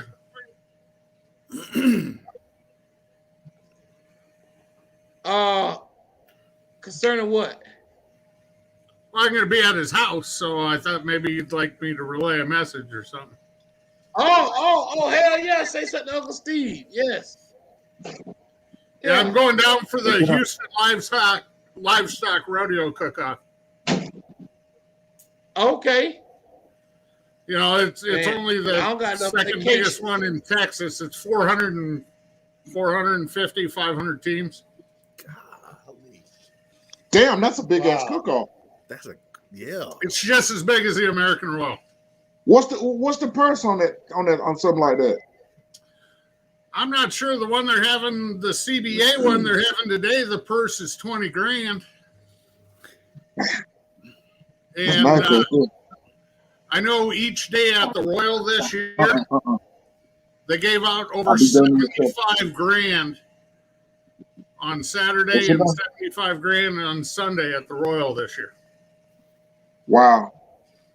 My wife, she was saying that that they was probably gonna go down to the Memphis in May this year. I guess if COVID is gonna be done. I've never been. You guys all been to Memphis in May? You right there. I know you had to be a few times. Yeah, we done been a couple of times, man. Yeah. Hold on. While we done, I'll let you go. Now, they normally do it now over like the whole month. It used to be. Really? I think they have something every weekend the whole month. They have concerts and things the whole month. I think they had like the big the cook off and things like that the last weekend of the month in May. I think it's the third. I think it's the third weekend. Yeah, it's the weekend. It's the weekend before Memorial Day. Yeah, it's the third weekend in May. That's when they had the big cook. Yeah, I think close to the end. Yeah. But they doing something the whole month of May, every weekend. Every week is something. Yeah, every weekend is something. Yep. Yes, it's her and her friends. They're going. So I know they ain't gonna be doing no damn barbecue. So probably the others. They gonna catch the concerts. Yeah, catch the concert stuff like that. Yeah. They was talking like there won't really no hotels around there. Everything can be booked up. They get booked up fast. Yeah. Yeah. You'd probably be easier getting an Airbnb or go on Airbnb or VRBO. It'd probably be easier. Yeah, because my wife, she's a scared cat. You know what I'm saying? I pretty much stay anywhere with me. Because you know what I'm saying? But her, she you know what I'm saying? She a scared cat. So she'd be like, you'd be looking at the reviews. She said, I want to get an Airbnb, but I don't know about the surrounding area. Yeah. I said, well, y'all just don't go buy no cookies. Don't go to Mercator's. Hey, what they say, too soon? No. Yeah. That's like us when too soon. Too soon. We do a fella's trip to New Orleans, and we gonna stay right smack dab in the heart of either Uptown in the 7th Ward or 9th Ward, and just do our thing. Why is my Wi-Fi crazy? Angela Lindley in the chat, and she's saying, "Come on down to H-Town." So that's what's up. Well, I tell you what, I got to drive an hour and a half to get to a decent airport in Omaha. And in 2.5 hours, I'll be on landing in Houston. You got to drive an hour and a half to get to the airport from your house? Yeah, to Omaha Airport. Uh-huh. About an hour and a half. It's 90 miles. From where you live at now? Yeah. Oh. I can go to smaller airports, but the flight's going to cost me 3 times as much. Yeah. I flew out of what was it? I think I flew out of Cedar Rapids when I came to visit T. I flew into Cedar Rapids. Yeah, that'd be the closest one to T. See, right where T's at, right on Highway 3 there. Mm-hmm. Highway 3 is a half mile that way from this door. Wow. Yeah, we're about 2 hours, 20 minutes apart. Same highway. Hey, next time I come down that way, man, you know, we hopefully we have some free time. You know, so I'd love to hook up with you. But we was pretty much cooking the whole time I was down there last time. Well, a couple years ago, T asked me to take a week off and come help him when he was there, just because he was that damn busy. Yeah. Yeah. Yeah. Them lines be busy, boy. You know, They don't. They do. T is a superstar. You know what I'm saying? I felt like I was going around with a superstar. I said, all right. Yeah, the only ones that think he's a superstar is when T forgot to lock the damn jail up and they got out. That's why they like it. All right? They ain't never happening.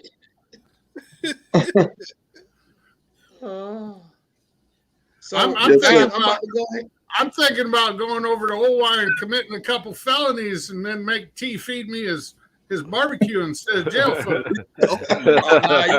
You probably get some of my barbecue. I'll take care of you. And then I'll put notes on it, what he did wrong, and send it back. Okay. Oh, guys, it's been nice. Hey, Go ahead in the broadcast. I'm hearing that acting goofy. So, like I say, man, I want to thank Khalid. I want to thank my brother Kent. I want to thank his brother, Khalid and Skip. Yeah, Khalid, Skip, my brother Rick. Yeah. Thank y'all guys. Y'all got a brother, man. Love y'all. Hey, man, I want y'all to check out Kent, Daddy Dutch Barbecue. Check out Barbecue, Bourbon and Blues. Go over there and check out my boy Rick from the meat stall. Buy you some meat and smoke it. You know what I'm saying? And y'all know, man, and smoke it. Yes, indeed. Yes, indeed. So, God, like I say, man, we're looking forward to having good content. And all 3 of these channels are amazing. So, all 4 of us. So, please come out there and be blessed. And God bless you. And God bless America. We out of here. Peace. Here's something for your thumbnail, T. There you go, T. For your thumbnail. Hey, on all his videos, that's the thumbnail. Hashtag fake smoke ring.